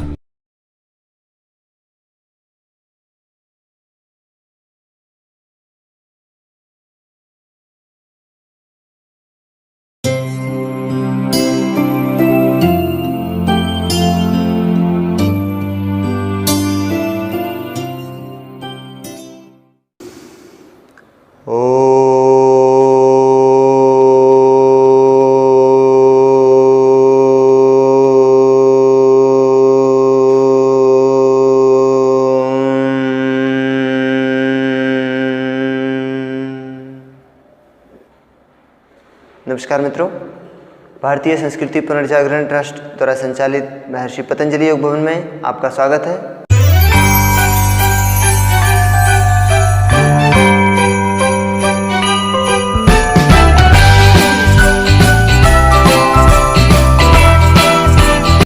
यदि ये वीडियोस आपको पसंद आ रहे हैं, लाइक का जो बटन है वह दबा करके हमारा उत्साहवर्धन करें, और यदि किसी कारण से आपको वह वीडियोस पसंद नहीं आते हैं तो उन वीडियोस को आप अनलाइक अवश्य करें। साथ ही साथ आपसे निवेदन है कि अनलाइक करने का भी कारण वहां अवश्य दें, ताकि अगले वीडियोस जो हम लाएं उनमें हम सुधार करके आपको अधिक से अधिक लाभदायक वीडियोस पहुंचा सकें। चैनल को सब्सक्राइब भी आपने कर ही लिया होगा, नहीं किया है तो अवश्य कर लें, ताकि आपको वीडियोस समय समय पर मिलते रहें। आज हम स्वास्थ्य से जुड़े हुए योग के अलावा दूसरा एक पहलू ले रहे हैं, हमारी दिनचर्या का। यदि आप बहुत अच्छे से योगाभ्यास कर रहे हैं और योगाभ्यास के साथ साथ आपका भोजन अच्छा नहीं है, आपकी दिनचर्या अच्छी नहीं है, आपके सोने और जगने का समय अच्छा नहीं है, आप स्वस्थ नहीं रह सकते। योग को जीवन में धारण करने के साथ साथ आपको अपनी दिनचर्या, अपना भोजन पर भी पूरा ध्यान देना पड़ेगा,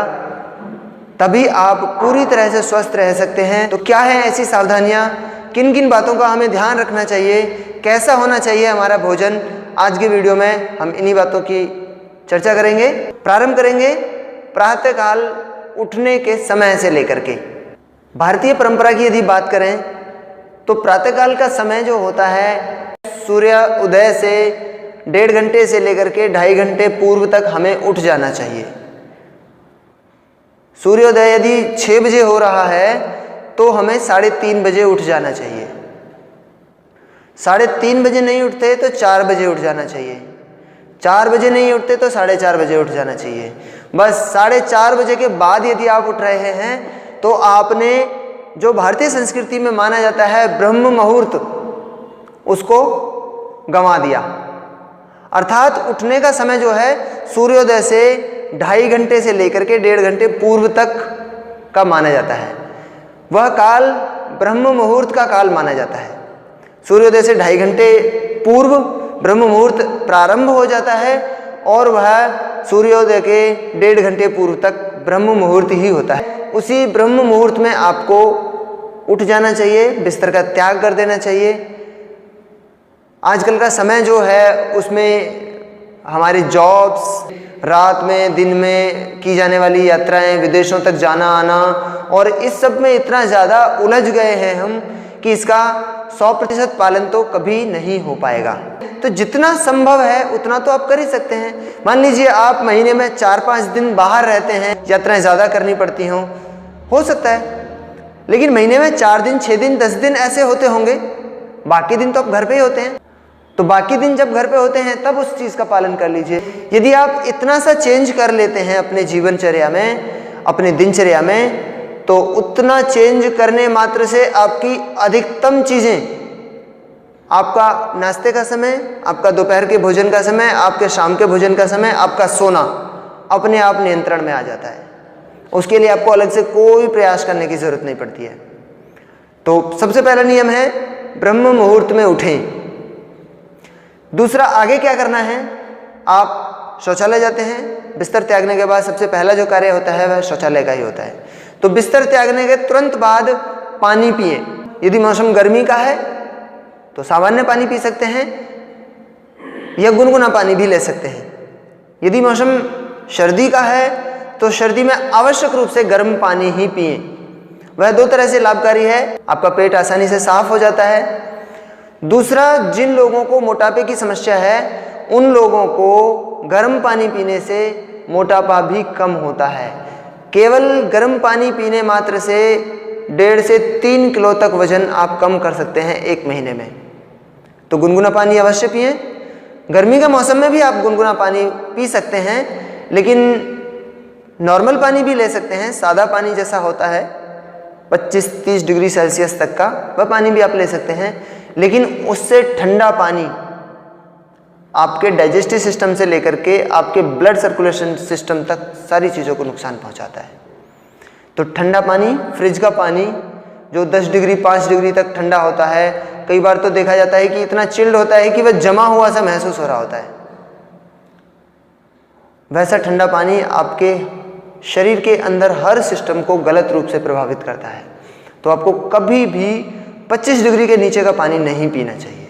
उसके बाद कुछ आसन होते हैं जिन्हें हम शंख प्रक्षालन के आसन कहते हैं, उनका अभ्यास आप कर सकते हैं यदि आपको कॉन्स्टिपेशन की समस्या होती है। तो कॉन्स्टिपेशन की समस्या नहीं रहती है तो पानी पीने मात्र से ही प्रेशर ठीक बन जाता है, आप फ्रेश हो पाते हैं। पानी पीने के लिए भी बैठने की स्थिति क्या होनी चाहिए, कभी भी जीवन में खड़े होकर पानी नहीं पीना चाहिए। यदि आप खड़े होकर पानी पी रहे हैं तो लंबे समय तक जब आपका यही अभ्यास, खड़े होकर पानी पीने का ही अभ्यास बना रहेगा, तो यह निश्चित है कि आपको घुटने खराब होने वाले हैं। आपके घुटनों की, आपकी नीज की समस्या आपको आने ही वाली है यदि आप खड़े होकर पानी पी रहे हैं तो। इसलिए जैसे मैं बैठा हूँ, सुखासन में बैठ करके, पद्मासन, अर्ध पद्मासन में बैठ करके पानी पिएं। जिनके घुटने अच्छे हैं, स्वस्थ हैं, वो उकड़ू बैठ करके, उकड़ू कैसे बैठते हैं, दोनों पैरों को ऐसे करके और हिप्स हमारी जमीन से ऊपर रहते हैं और ऐसे करके पानी पी सकते हैं आप। इससे पेट के ऊपर भी प्रेशर अच्छा रहता है और जो पानी पी रहे हैं वह आंतों के ऊपर सीधे प्रेशर बनाता है और आपका पेट आसानी से साफ हो सकता है। तो उकड़ू बैठ करके या सुखासन में बैठ करके या अर्ध पद्मासन, सिद्धासन आदि में बैठ करके आपको पानी पीना चाहिए। जिनके घुटने बिल्कुल ही खराब हैं, जो नहीं बैठ सकते ऐसे, वो कुर्सी पे बैठ करके, सोफे पे बैठ करके पानी पी सकते हैं। खड़े होके कभी नहीं पीना। ये सिर्फ सुबह के लिए नियम नहीं है, यह पूरे दिन के लिए नियम है, यह जीवन भर के लिए नियम है। कुछ भी शरीर से विसर्जन हो रहा है, चाहे लघु शंका हो, चाहे दीर्घ शंका हो, या आप शरीर के अंदर डाल रहे हैं, कुछ भी खड़े होके नहीं करना। भोजन खड़े होकर नहीं करना, पानी, दूध, कुछ भी खड़े होकर नहीं पीना, खाना। और इसी तरह से विसर्जन भी, लघु शंका भी हमें बैठ के ही करना चाहिए। आजकल तो कहीं ऐसी व्यवस्था भी नहीं मिलती है हमें सार्वजनिक रूप से कि हम बैठ के लघु शंका आदि कर सकें, तो उसके लिए भी आप शौचालय का उपयोग कर सकते हैं। आजकल देखा जा रहा है कि वेस्टर्न कल्चर के जो शौचालय हैं, शौचालय की सीट है, वह बहुत ज़्यादा उपयोग में आ रही है। निश्चित मानिए यदि आपके घुटनों में समस्या है तो वह आपके लिए थोड़ी सहायक अवश्य है, लेकिन यदि आपके घुटनों में समस्या नहीं है तो वह आपके घुटनों की समस्या लाने का कारण बनेंगे, जो इंग्लिश सीट है। यदि आपके घुटने खराब हैं तो आप उनका उपयोग कीजिए, आपकी मजबूरी है। लेकिन यदि घुटने खराब नहीं हैं तो भारतीय पद्धति की जो शौचालय की सीट होती हैं, आपको उनका उपयोग करना चाहिए। शौचालय जा करके आपका पेट अच्छे से साफ हो जाएगा। साफ होने के बाद आप योगाभ्यास करते हैं। हम समय समय पर आपको आसन बताते रहते हैं। आप कोई शिक्षक भी अपने घर बुला करके योगाभ्यास कर सकते हैं। साथ ही साथ आपको भोजन का भी हालांकि ख्याल रखना ही है, लेकिन योगाभ्यास आपके लिए परम आवश्यक है। अपने शरीर को, जैसे आप मोबाइल चार्ज करते हैं अपने दिन भर के लिए, उसको 100% बैटरी लेकर के चलते हैं, उसी तरह से आप अपने शरीर को भी चार्ज कीजिए योग से। और पूरे दिन किसी भी व्यवसाय में, जॉब में, जो भी आपका कार्य क्षेत्र है उसमें सेवा करने के लिए निकल पड़िए, लेकिन आपकी बैटरी योग से पूरी तरह से चार्ज होनी चाहिए। तभी आप पूरे दिन, पूरे सप्ताह, पूरे मंथ, वर्ष, जीवन भर स्वस्थ रह करके कार्य कर पाएंगे। तो योगाभ्यास कीजिए। योगाभ्यास के बाद आप स्नान आदि कर सकते हैं, योगाभ्यास से पूर्व भी आप स्नान कर सकते हैं, लेकिन अक्सर योगाभ्यास में हमें पसीना आता है थोड़ा सा। यदि हम कठिन व्यायाम कर रहे हैं तो पसीना आता है, तो एक बार योग से पहले नहाएंगे, पसीना आया तो दोबारा नहाना पड़ेगा। इसलिए आप सामान्य रूप से योग के बाद ही स्नान करें, तो आपका थोड़ा सा समय की भी बचत हो जाती है और पानी की भी बचत हो जाती है। अब ब्रश करते हैं, वह दिनचर्या का एक सामान्य नियम है। शौचालय के बाद ब्रश कीजिए। एक कार्य और कर सकते हैं, जिस तरह का हमारा भोजन है, जिस तरह की हमारी खान पान की आदतें हैं, उनके कारण से हमारे शरीर में एसिड की मात्रा, तेजाब की मात्रा बढ़ जाती है या बढ़ सकती है। महीने में एक बार कुंजर क्रिया का अभ्यास आप कर लें। यदि आप बहुत स्वस्थ हैं तो भी एक महीने में एक बार, वैसे तो इसको दिन में एक बार कर ही लेना चाहिए। अर्थात प्रातःकाल जब आप शौचालय जा रहे हैं तब आपने पानी पिया, शौचालय से वापस आएंगे 5 मिनट 10 मिनट में, और फिर आप ब्रश करेंगे, तो वह जो पानी आपने पिया है, पानी कुछ तो एब्जॉर्ब हो जाता है, कुछ तो आंतें सोख लेती हैं, कुछ बच जाता है। वह पानी एसिड से युक्त होता है। जो हमारे शरीर में एक्स्ट्रा अतिरिक्त एसिड है, वो एसिड उस पानी में घुल जाता है। और जब आप ब्रश करते हैं तो ब्रश करने के बाद उसी ब्रश के माध्यम से अंदर से थोड़ा सा प्रयास करके गले के अंदर उस ब्रश को डाल करके और वॉमिट कर सकते हैं। उसे नेचुरोपैथी में, प्राकृतिक चिकित्सा में कुंजर क्रिया का नाम दिया गया है। तो यह क्रिया आप रोजाना करेंगे तो आपके शरीर में एसिड की समस्या कभी नहीं आएगी, आपके शरीर में अतिरिक्त एसिड कभी नहीं रहेगा। तो यह भी आप कर सकते हैं। कुंजर क्रिया करने के बाद आपका पेट बहुत अच्छा हो जाता है, आपको बहुत अच्छा और हल्का फील होता है। उसके बाद फिर आप स्नान आदि करके और अपने काम, जहाँ भी आपकी जॉब है, नौकरी, व्यवसाय, जो भी आप करते हैं उसके लिए निकल रहे होते हैं, तो सबसे पहले आपको निकलने से पहले नाश्ता अवश्य कर लेना चाहिए। कई बार देखा जाता है कि नाश्ते में कुछ भी मिल गया, जैसे कई बार मैं देखता हूँ सैंडविच, या भागते भागते जो मिल जाता है, एक गिलास दूध मिल गया तो हो गया बस। या कुछ निकलते निकलते ऐसे भी लोग मैंने देखे हैं कि निकलते निकलते एक सेव उठाया, रास्ते में खाते हुए गाड़ी में बैठे खाते खाते चले गए कि हो गया नाश्ता। सुबह की चाय छूटेगी या नहीं छूटेगी यह निश्चित नहीं है, लेकिन नाश्ता आपका छूट जाना है। ऐसी लापरवाहियां कभी ना करें। जिस तरह से आपने शौचालय के लिए समय निकाला है, जिस तरह से आपने सोने के लिए समय निकाला है, वैसे ही आपको नाश्ते के लिए भी 15 से 20 मिनट निकालने चाहिए। नाश्ते में क्या क्या ले सकते हैं? अंकुरित अन्न, पोहा, उपमा, उत्पम, या इडली, डोसा, या खिचड़ी, या दलिया, दूध का जो, या नमकीन दलिया, इस तरह की चीज़ें बहुत सारी हैं हमारे आसपास जिनको हम नाश्ते में उपयोग करते ही होंगे। एक नियम जो है नाश्ते का वह इतना ही है कि हमेशा नाश्ता एक ही जैसा ना करें। कुछ लोगों को तो इतनी खतरनाक आदतें लगी हुई हैं कि नाश्ता मैगी का ही करेंगे। दक्षिण भारत के कुछ भाई बहन होते हैं जिनको नाश्ता में इडली डोसा ही चाहिए। बिहार के या पूर्वी भारत के कुछ ऐसे भाई होते हैं जिनको नाश्ते में चावल ही चाहिए। ऐसे नियम ना बनाएं। पंजाब के भाइयों को केवल पराठा ही चाहिए ज़्यादा मक्खन के साथ। ऐसे नियम ना बनाएं।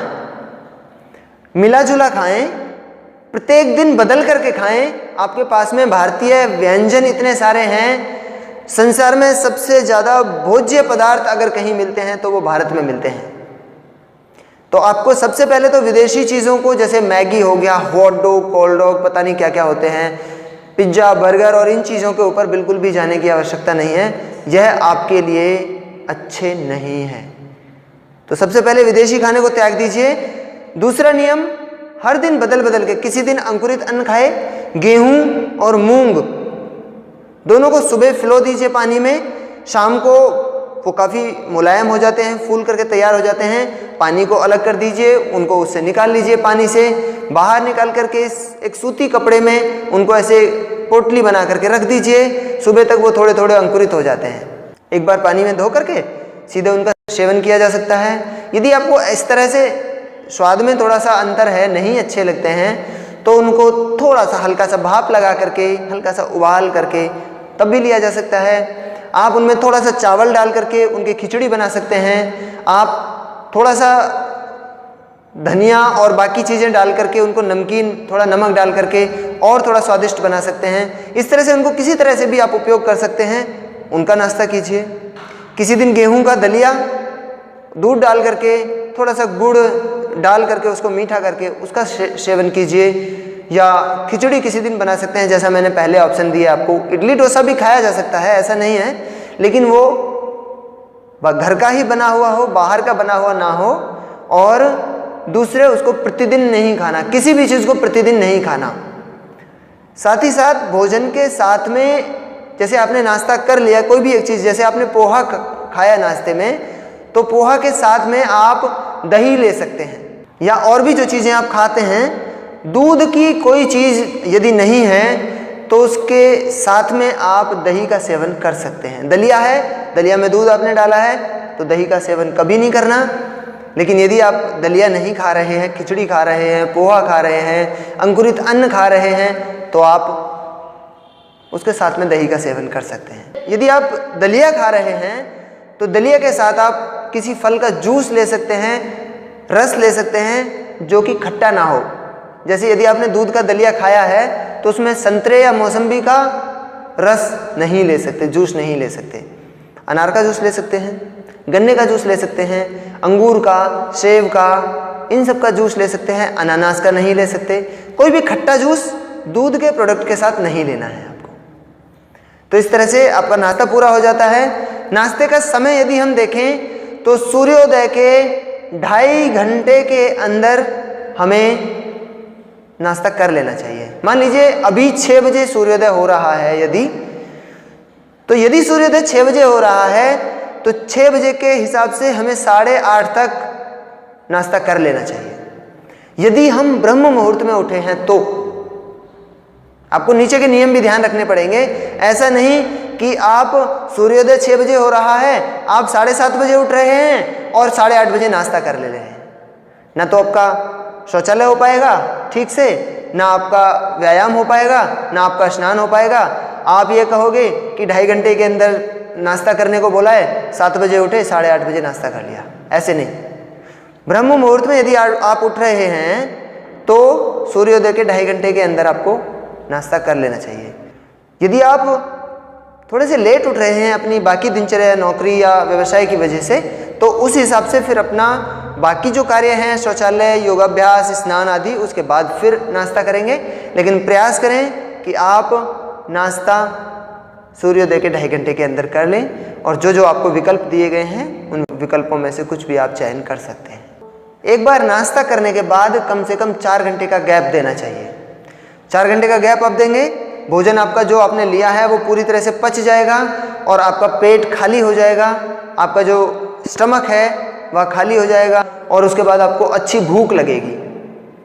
यदि आप थोड़ा थोड़ा नाश्ता किया 8 बजे, उसके बाद 9:30 बजे एक चाय पी ली, उसके साथ 2 बिस्किट भी ले लिए, उसके बाद 11 बजे थोड़े से एक और चाय ले ली, फिर थोड़े से बिस्किट ले लिए, फिर 12 बजे एक गिलास जूस ले लिया। इस तरह से आप कुछ ना कुछ खाते रहेंगे, कुछ ना कुछ खाते रहेंगे तो आपको खुल के भूख ही नहीं लगेगी। और जब भूख नहीं लगेगी तो आपका लंच फिर डिनर में बदल जाएगा। बेहतर होगा आप जो नाश्ता कर रहे हैं उसके 4 घंटे के बाद फिर से भोजन करें। जैसे आप 8 या 9 बजे भोजन कर रहे हैं, 9 बजे यदि आपने किया है तो आपको 2 बजे लंच करना चाहिए, दोपहर का भोजन। दोपहर में लंच में क्या क्या लेना चाहिए? भारतीय समाज में एक कहावत चलती है कि आपका सुबह का नाश्ता अमीरों जैसा होना चाहिए, अर्थात उसमें भरपूर भोजन आपको करना चाहिए जो स्वास्थ्यवर्धक हो, थोड़ा सा कच्चे अनाज और इस तरह की चीज़ें उसमें ज़्यादा हों, ऐसा भोजन आपको करना चाहिए। दोपहर का भोजन राजाओं जैसा होना चाहिए। जैसे राजा खूब खाते हैं, अच्छा खाते हैं, उसमें घी भी होता है, उसमें और जो भारी चीज़ें ली जा सकती हैं भोजन में वह भी होती हैं। तो दोपहर का भोजन राजाओं के जैसा और शाम का भोजन भिखारी जैसा, अर्थात जितना कम हो सके उतना कम खाएं। तो इस तरह से नाश्ता और आपका लंच, ये दो चीज़ें हो गई। वीडियो बहुत लंबा ना हो जाए इसलिए हम दिनचर्या के इस विषय को पार्ट 1 और पार्ट 2 के रूप में अलग अलग आपके सामने 2 वीडियोज़ के माध्यम से रखेंगे। अगले वीडियो में आपको लंच के आगे क्या करना, क्या क्या भोजन के और विकल्प हैं, रोगियों के लिए किस तरह का भोजन रखना, विरुद्ध आहार क्या है और किन 2 चीज़ों को साथ में नहीं खाना, और बाकी की जो चर्चा दिनचर्या से संबंधित है वह हम अगले वीडियो में करेंगे। आज के इस वीडियो में इतना ही। अगले वीडियो में शीघ्र ही आपसे फिर से मुलाकात होगी। तब तक के लिए नमस्कार, ओम।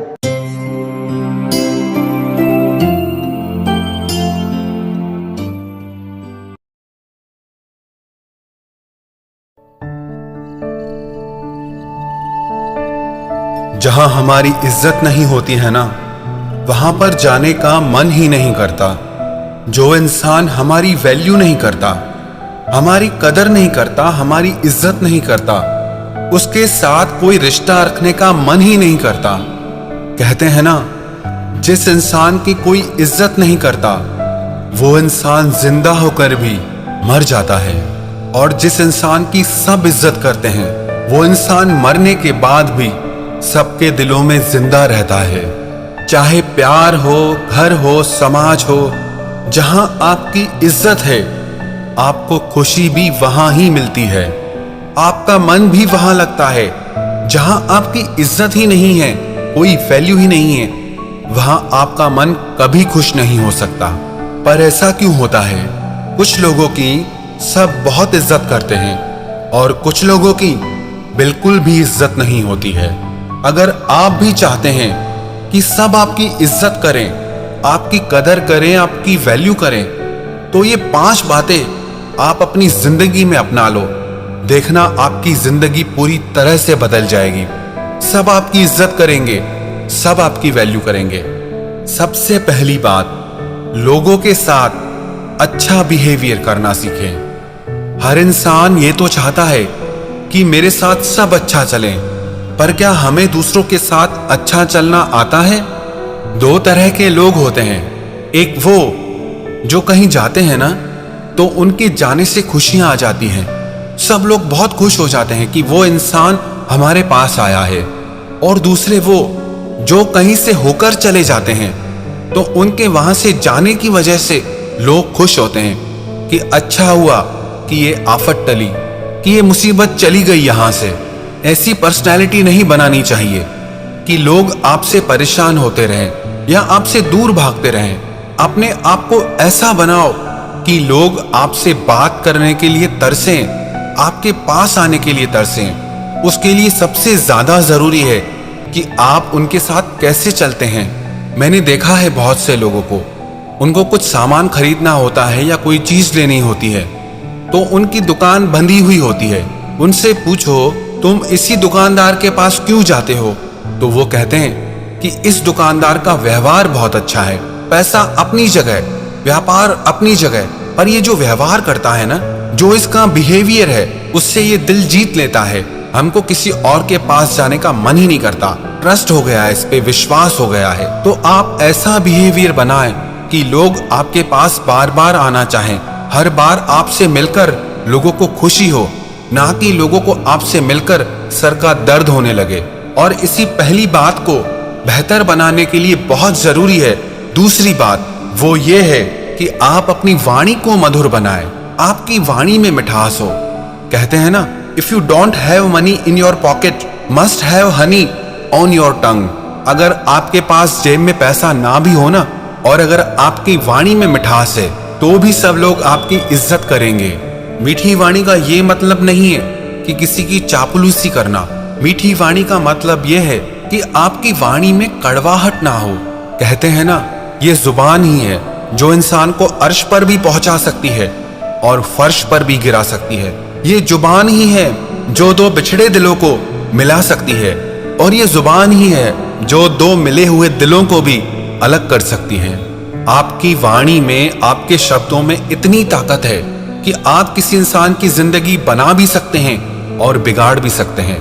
आपकी वाणी में इतनी ज्यादा ताकत होती है कि जो इंसान मन ही मन मर चुका है उसे आप नई जिंदगी दे सकते हैं, और जो इंसान बहुत खुश है उसे अपने शब्दों से आप तोड़ कर रख सकते हैं। एक वैज्ञानिक ने दो पौधों पर प्रयोग किया। वो एक पौधे के आगे आकर बहुत अच्छी अच्छी बातें उस पौधे से कहता था, और दूसरे पौधे के पास जाकर उसे कोसता रहता था, उस पे कुड़ता रहता था, गुस्सा करता रहता था, बहुत अपशब्द कहता था। उसने दोनों को बराबर खाद दी, बराबर सूरज की रोशनी दी, बराबर पानी दिया, लेकिन एक पौधे में से फल निकलना शुरू हो गए। वो हरा भरा हो गया, और दूसरा पौधा वो कुछ ही दिन में मुरझा गया। दोनों को पानी बराबर मिला, दोनों को खाद बराबर मिली, दोनों को सूरज की रोशनी भी बराबर मिली, लेकिन दोनों को जो शब्द मिले, जो वाणी मिली, वो बिल्कुल अलग थी। अब आप सोच कर देखो, जब पेड़ पौधों पर भी हमारी वाणी का, हमारे शब्दों का इतना ज्यादा असर होता है, तो इंसानों पर क्या असर होता होगा। कई लोग तो कहते हैं कि उस इंसान ने मुझे ऐसे शब्द कहे हैं, ऐसी बात कही है कि मैं मरते दम तक उस इंसान को माफ नहीं कर सकता, उन शब्दों को भूल नहीं सकता। शब्द संभाल के बोलिए, शब्द के हाथ न पांव हैं। एक शब्द औषधि करे है और एक शब्द करे घाव है।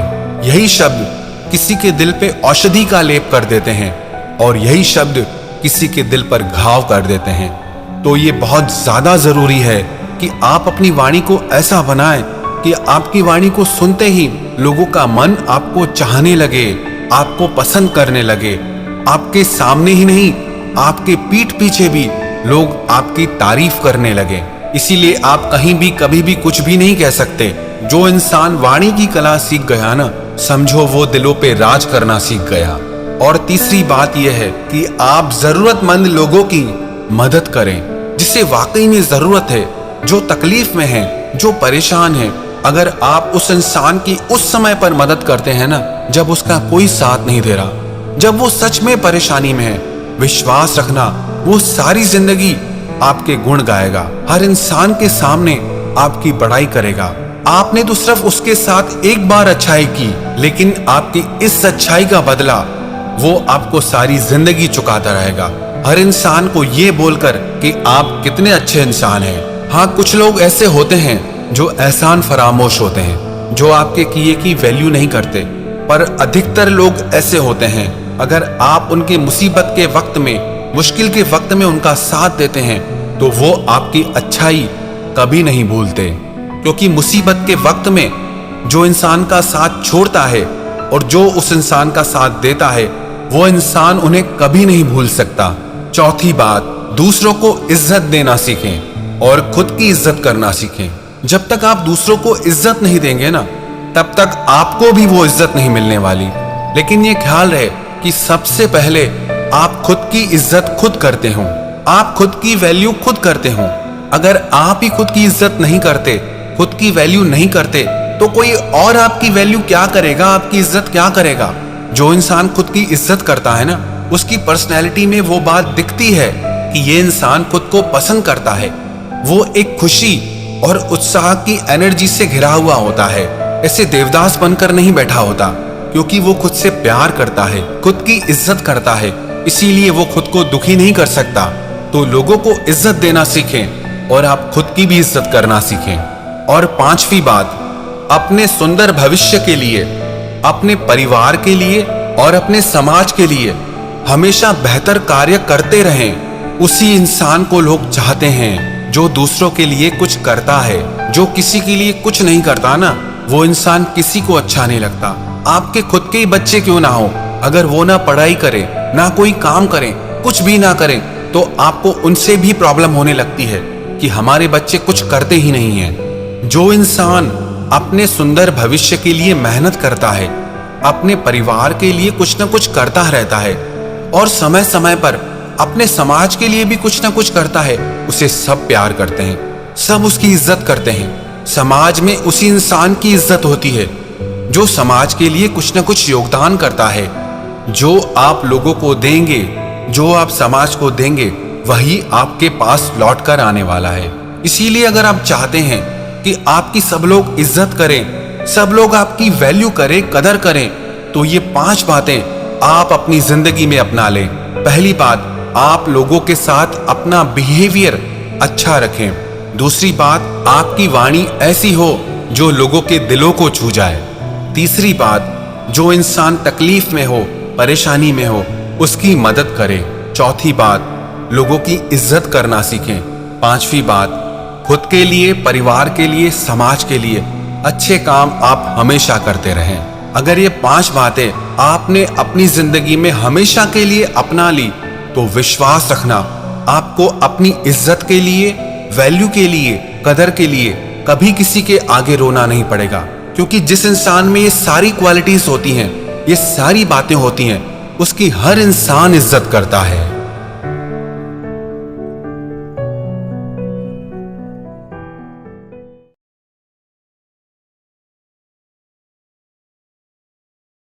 दोस्तों स्वागत है आपका हमारे इस वीडियो में। दोस्तों आज की इस भागदौड़ भरी जिंदगी में हमारी खान पान और दिनचर्या जो है दोस्तों वो बिगड़ गई है। अतः लोगों को कई बीमारियां दोस्तों जो है घेरने लगी है, जैसे कि डायबिटीज, कैंसर, हार्ट की बीमारी इत्यादि। लेकिन दोस्तों आयुर्वेद के अनुसार हम हमारी दिनचर्या जो है उसे ठीक कर लेते हैं तो उससे कई बीमारियां हमारे शरीर से दूर रहती है। ये घातक जो बीमारियां होती है ये हमारे शरीर को दोस्तों नहीं लगती है। तो चलिए जान लेते हैं कि आयुर्वेद के अनुसार हमारी दिनचर्या कैसी होनी चाहिए। दोस्तों असल में जो आयुर्वेद की दिनचर्या है वो वात, पित्त, कफ के कालों को ध्यान में रखकर निर्धारित की जाती है। ये प्रकृति तथा मनुष्य का सामंजस्य बनाए रखने के लिए निर्धारित की जाती है, जिससे कि व्यक्ति निरोग रहता है, व्यक्ति को बीमारियां दोस्तों नहीं छेड़ती है। तो चलिए जान लेते हैं कि आयुर्वेद के अनुसार हमें उठना कब चाहिए। दोस्तों आयुर्वेद के अनुसार रात्रि का जो काल होता है उसे 14 भागों में बांटा गया है, जिसका प्रारंभ दोस्तों सूर्य अस्त के पश्चात हो जाता है। ऋषि परंपरा के अनुसार व्यक्ति को अगर स्वस्थ एवं निरोग रहना है तो वो रात्रि के 14वें जो हिस्सा होता है, रात्रि का 14वां जो भाग होता है उसमें उसे उठना चाहिए। अब ये 14वां भाग कब होता है? ये सूर्योदय से 2 घंटे पूर्व होता है, यानी कि 4 से 5 बजे। उस समय दोस्तों व्यक्ति को उठ जाना चाहिए, ये उसके लिए श्रेष्ठ होता है। अब 4 से 5 बजे उठने के बाद उसे क्या करना चाहिए? नेक्स्ट जो स्टेप होती है वो होता है सवेरे जागने के बाद घर की जो हमारी 4 दीवारी होती है यानी कि कमरा, उससे बाहर निकलना दोस्तों बहुत जरूरी होता है, क्योंकि उस समय फेफड़ों को प्राण वायु की बहुत जरूरत होती है। यानी कि अगर हम आयुर्वेद की माने तो घर से निकलकर उसे प्रकृति के दर्शन जरूर करने चाहिए और सूर्य के दर्शन करने चाहिए, क्योंकि दोस्तों प्रकृति में जो सवेरे का ये समय होता है उस समय काफी सारा ऑक्सीजन होता है जो कि हमारे शरीर में काफी सारी कमियों की पूर्ति कर देता है। और जो सूर्योदय होता है उससे हमारे शरीर को अगर हम विज्ञान की माने तो विटामिन डी मिलता है, जो कि हमारे शरीर के लिए बहुत लाभकारी होता है। और सूर्य की जो वो किरण होती है सवेरे वाली, उससे हमारे शरीर में कई रोग दोस्तों खत्म हो जाते हैं। तो दोस्तों ये तो हो गई उठने की विधि। उसके बाद है दोस्तों जब आप बाहर घूम के आ जाएं तो उसके बाद आपको पानी पीना है, यानी कि विसर्जन के बारे में आयुर्वेद में क्या बताया गया है। जब आप दोस्तों भ्रमण करके आ जाएं तो आपको पानी पीना है, उसके बाद त्रिफला जल का सेवन करना है। इन दोनों में से आपको जो भी मिले वो आप पी सकते हैं। और उसके बाद आपको मल का दोस्तों त्याग करना है। इस काल को दोस्तों आयुर्वेद में वातज काल कहा जाता है और ये मल विसर्जन की क्रिया का सबसे अच्छा काल दोस्तों होता है। नेक्स्ट दोस्तों जब आप अपने शरीर की आंतरिक सफाई कर लेते हैं तो दांतों और मुख की सफाई करना जरूरी हो जाता है। आप नीम के दातुन का इस्तेमाल करें। आयुर्वेद में नीम के दातुन का प्रयोग किया गया है। आप क्या करें, नीम की डंडी को रात भर पानी में भिगोकर रख दें, सवेरे वो नर्म हो जाती है और इससे आपको दातुन करना है। या फिर आप अपने दांतों को ब्रश से भी दोस्तों साफ कर सकते हैं। ज्यादातर लोगों को दोस्तों ब्रश सही ढंग से इस्तेमाल करना नहीं आता है। आप जो भी ब्रश दांतों के लिए इस्तेमाल करते हैं उसे हफ्ते में 2 बार तपता जो गर्म पानी होता है उसमें रखकर धोना चाहिए। इससे ब्रश में जो बैक्टीरिया होता है दोस्तों वो मर जाता है। और जो दांतों को साफ करते हैं वो ब्रश आप कभी भी दोस्तों बाथरूम में न रखें, किसी भी खुली जगह पर उसे रखें, साफ जगह पर उसे रखें। बाथरूम में अगर आप ब्रश को रखते हैं तो इससे खतरनाक जो कीटाणु होते हैं वो अपना घर बना लेते हैं और रोज मुंह के जरिए हमारे पेट में दोस्तों शरीर में प्रवेश कर लेते हैं, जिससे आपको काफी रोग दोस्तों हो सकते हैं। आप अपनी आंखों को सवेरे धोते हैं तो उसके लिए आप गुलाब जल का दोस्तों प्रयोग कर सकते हैं। ध्यान दें, गुलाब जल में आपको ग्लिसरीन नहीं मिलाना है, बिना ग्लिसरीन का गुलाब जल आपको इस्तेमाल करना है। जब दोस्तों आप नहा लेते हैं तो आयुर्वेद बोलता है कि आपको अपने शरीर की मालिश जरूर करनी चाहिए। अपने शरीर पर आप तिल का अथवा नारियल का या फिर सरसों का शुद्ध तेल जो होता है उससे मालिश जरूर करें। इससे वात रोग जो होता है उनका शमन होता है, शरीर की त्वचा और अंगों को दोस्तों पोषण मिलता है, प्राकृतिक झुर्रियों से भी दोस्तों बचाव होता है। उसके बाद दोस्तों आपको योगा करना होता है, हल्का व्यायाम करना होता है। आप प्राणायाम, कपालभाति इत्यादि जो योग होते हैं दोस्तों वो कर सकते हैं। इससे शरीर में स्फूर्ति आती है, ताकत आती है। अगर आप योग करते हैं तो किसी के निर्देशन में ही आपको दोस्तों करना चाहिए।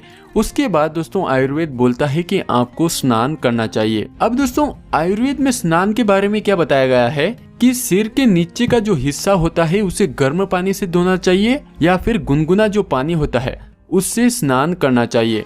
यदि गर्मी की ऋतु है तो आपको ठंडे पानी से स्नान करना चाहिए। स्नान करने से न केवल आपके शरीर को शुद्धि मिलती है बल्कि हमारे पेट में जो जठरांगनी होती है, खाने को पचाने वाली अग्नि, वो और भी तेजी से जलती है। और सिर धोने के लिए हमेशा ठंडा गुनगुना जो जल होता है उसका ही आप दोस्तों प्रयोग करें। अब बात आती है दोस्तों भोजन की। आप सबसे पहले दोस्तों ये सब करने के बाद आप नाश्ता कर लें। आप नाश्ते में दाल और प्रोटीन से भरपूर चीजों का प्रयोग कर सकते हैं। आप दूध का प्रयोग कर सकते हैं। अब बात करते हैं भोजन के बारे में। दोस्तों आयुर्वेद के अनुसार भोजन सुबह के नाश्ते से 4 से 5 घंटे के बाद उसकी दोस्तों बारी आती है। आयुर्वेद के अनुसार ये दिन का सबसे प्रमुख भोजन होता है। आप नाश्ते के बाद यानी कि आप नाश्ते से 4-5 घंटे बाद जो भी भोजन करते हैं उस पर आप विशेष ध्यान दें। दोपहर का ये जो भोजन आप करते हैं उसके बाद आपको 4 से 5 मिनट तक टहलना दोस्तों जरूर चाहिए। और रात्रि का भोजन जो होता है दोस्तों वो आयुर्वेद के अनुसार 6 से 8 बजे के बीच दोस्तों हो जाना चाहिए। सोने से पूर्व कम से कम 3 से 4 घंटे पहले आपको रात्रि का भोजन दोस्तों करना चाहिए। ये शरीर के लिए सर्वश्रेष्ठ होता है। अगर रात को आप हल्का और तेजी से पचने वाला भोजन करते हैं तो वो आपके लिए और भी लाभकारी होता है। भोजन के उपरांत 15 मिनट तक आपको टहलना बहुत जरूरी होता है। अब बात करते हैं कि आयुर्वेद के अनुसार हमें सोना कब चाहिए। आयुर्वेद के अनुसार दोस्तों रात्रि का जो दूसरा पहर होता है उसमें सोने की विधि है, यानी कि 10 बजे तक आप सो जाने चाहिए और सवेरे आपको 4 से 5 बजे के बीच दोस्तों उठना चाहिए। तो दोस्तों ये था कि बीमारियों से बचे रहने के लिए आयुर्वेद के अनुसार किस प्रकार की जीवन शैली दोस्तों होनी चाहिए। तो दोस्तों आप भी इस जीवन शैली को अपनाएं और जिंदगी भर इन जानलेवा दोस्तों बीमारियों से बचे रहें। अगर आपको ये जानकारी पसंद आई हो तो हमारा चैनल आप जरूर सब्सक्राइब करें। धन्यवाद दोस्तों। हमेशा दुखी रहने वाले लोग इस वीडियो को अंत तक जरूर देखें। आज मैं आपको एक कहानी बताने वाला हूँ जो एक दुखी गरीब आदमी और भगवान बुद्ध के बीच की कहानी है और इससे आपको बहुत कुछ सीखने को मिलेगा। नमस्कार, यह है ज्ञान की बात यूट्यूब चैनल। जैसा कि आपने सुना होगा, जो पानी गतिशील होता है वही स्वच्छ और काम के लायक होता है और जो रुका हुआ है वह कभी भी कीचड़ बन जाता है। इसलिए हमेशा गतिशील रहें। इसी बात को समझाने के लिए भगवान बुद्ध और एक दुखी गरीब व्यक्ति का मैं आपको कहानी बताने जा रहा हूँ। एक बार गौतम बुद्ध एक गांव में धर्म सभा को संबोधित कर रहे थे। लोग अपनी परेशानियों को लेकर उनके पास जाते और उनका हल लेकर खुशी खुशी वहां से लौटते। उसी गांव में सड़क के किनारे एक गरीब व्यक्ति बैठा रहता और धर्म सभा में जाने वाले लोगों को ध्यान से देखता। उसे बड़ा आश्चर्य होता कि लोग अंदर तो बड़ा दुखी लेकर चेहरा जाते हैं, लेकिन जब वापस आते हैं तो बड़े प्रसन्न दिखाई देते हैं। और ये चीजें देखकर वो गरीब व्यक्ति बहुत ही आश्चर्यचकित हुआ। उस गरीब को लगा कि क्यों ना वह भी अपनी समस्या बुद्ध के सामने रखे। मन में यह विचार लिए वह महात्मा बुद्ध के पास पहुंचा। वहां जाकर उस दुखी गरीब व्यक्ति ने देखा कि लोग पंक्तिबद्ध खड़े होकर उन्हें अपनी समस्या बता रहे थे और वह मुस्कुराते हुए सबकी समस्या हल कर रहे थे। जब उसकी बारी आई तो उसने सबसे पहले महात्मा को प्रणाम किया और कहा, भगवान, इस गांव में लगभग सभी लोग खुश हैं और समृद्ध हैं, फिर मैं ही क्यों गरीब हूँ? इस पर भगवान बुद्ध मुस्कुराते हुए बोले, तुम गरीब और निर्धन इसलिए हो क्योंकि तुमने आज तक किसी को कुछ नहीं दिया। आश्चर्यचकित होकर गरीब बोला, भगवान मेरे पास भला दूसरों को देने के लिए क्या होगा? मेरा तो स्वयं का गुजारा बहुत मुश्किल से हो पाता है। लोगों से भीख मांगकर मैं अपना पेट भरता हूँ। इस पर भगवान कुछ देर शांत रहे और फिर बोले, तुम बड़े अज्ञानी हो। औरों को बांटने के लिए ईश्वर ने तुम्हें बहुत कुछ दिया है, मुस्कुराहट दी है, जिससे तुम लोगों में आशा का संचार कर सकते हो, मुंह से 2 मीठे शब्द बोल सकते हो, दोनों हाथ से लोगों की मदद कर सकते हो। ईश्वर ने जिसको यह 3 चीजें दी है वह कभी गरीब और निर्धन नहीं हो सकता। निर्धनता का विचार आदमी के मन में होता है और यह तो एक भ्रम है, इसे निकाल दो। यह सुन उस आदमी का चेहरा चमक उठा। तो इस कहानी से आप समझ गए होंगे कि दुखी और गरीब होना एक भ्रम है, ना कि वास्तविकता। आप जैसा सोच रखते हैं वैसा बन जाते हैं। आप दूसरों की मदद करेंगे तो आप हमेशा खुश रहेंगे। तो ये था एक दुखी गरीब और भगवान बुद्ध के बीच के एक कहानी। अगर आप इसी तरह की ज्ञानवर्धक जानकारियां जानना चाहते हैं जिससे आप में सकारात्मक ऊर्जा का संचार हो, तो आप ज्ञान की बात यूट्यूब चैनल को जरूर सब्सक्राइब करें, क्योंकि ज्ञान की बात यूट्यूब चैनल ज्ञानवर्धक जानकारियों का खजाना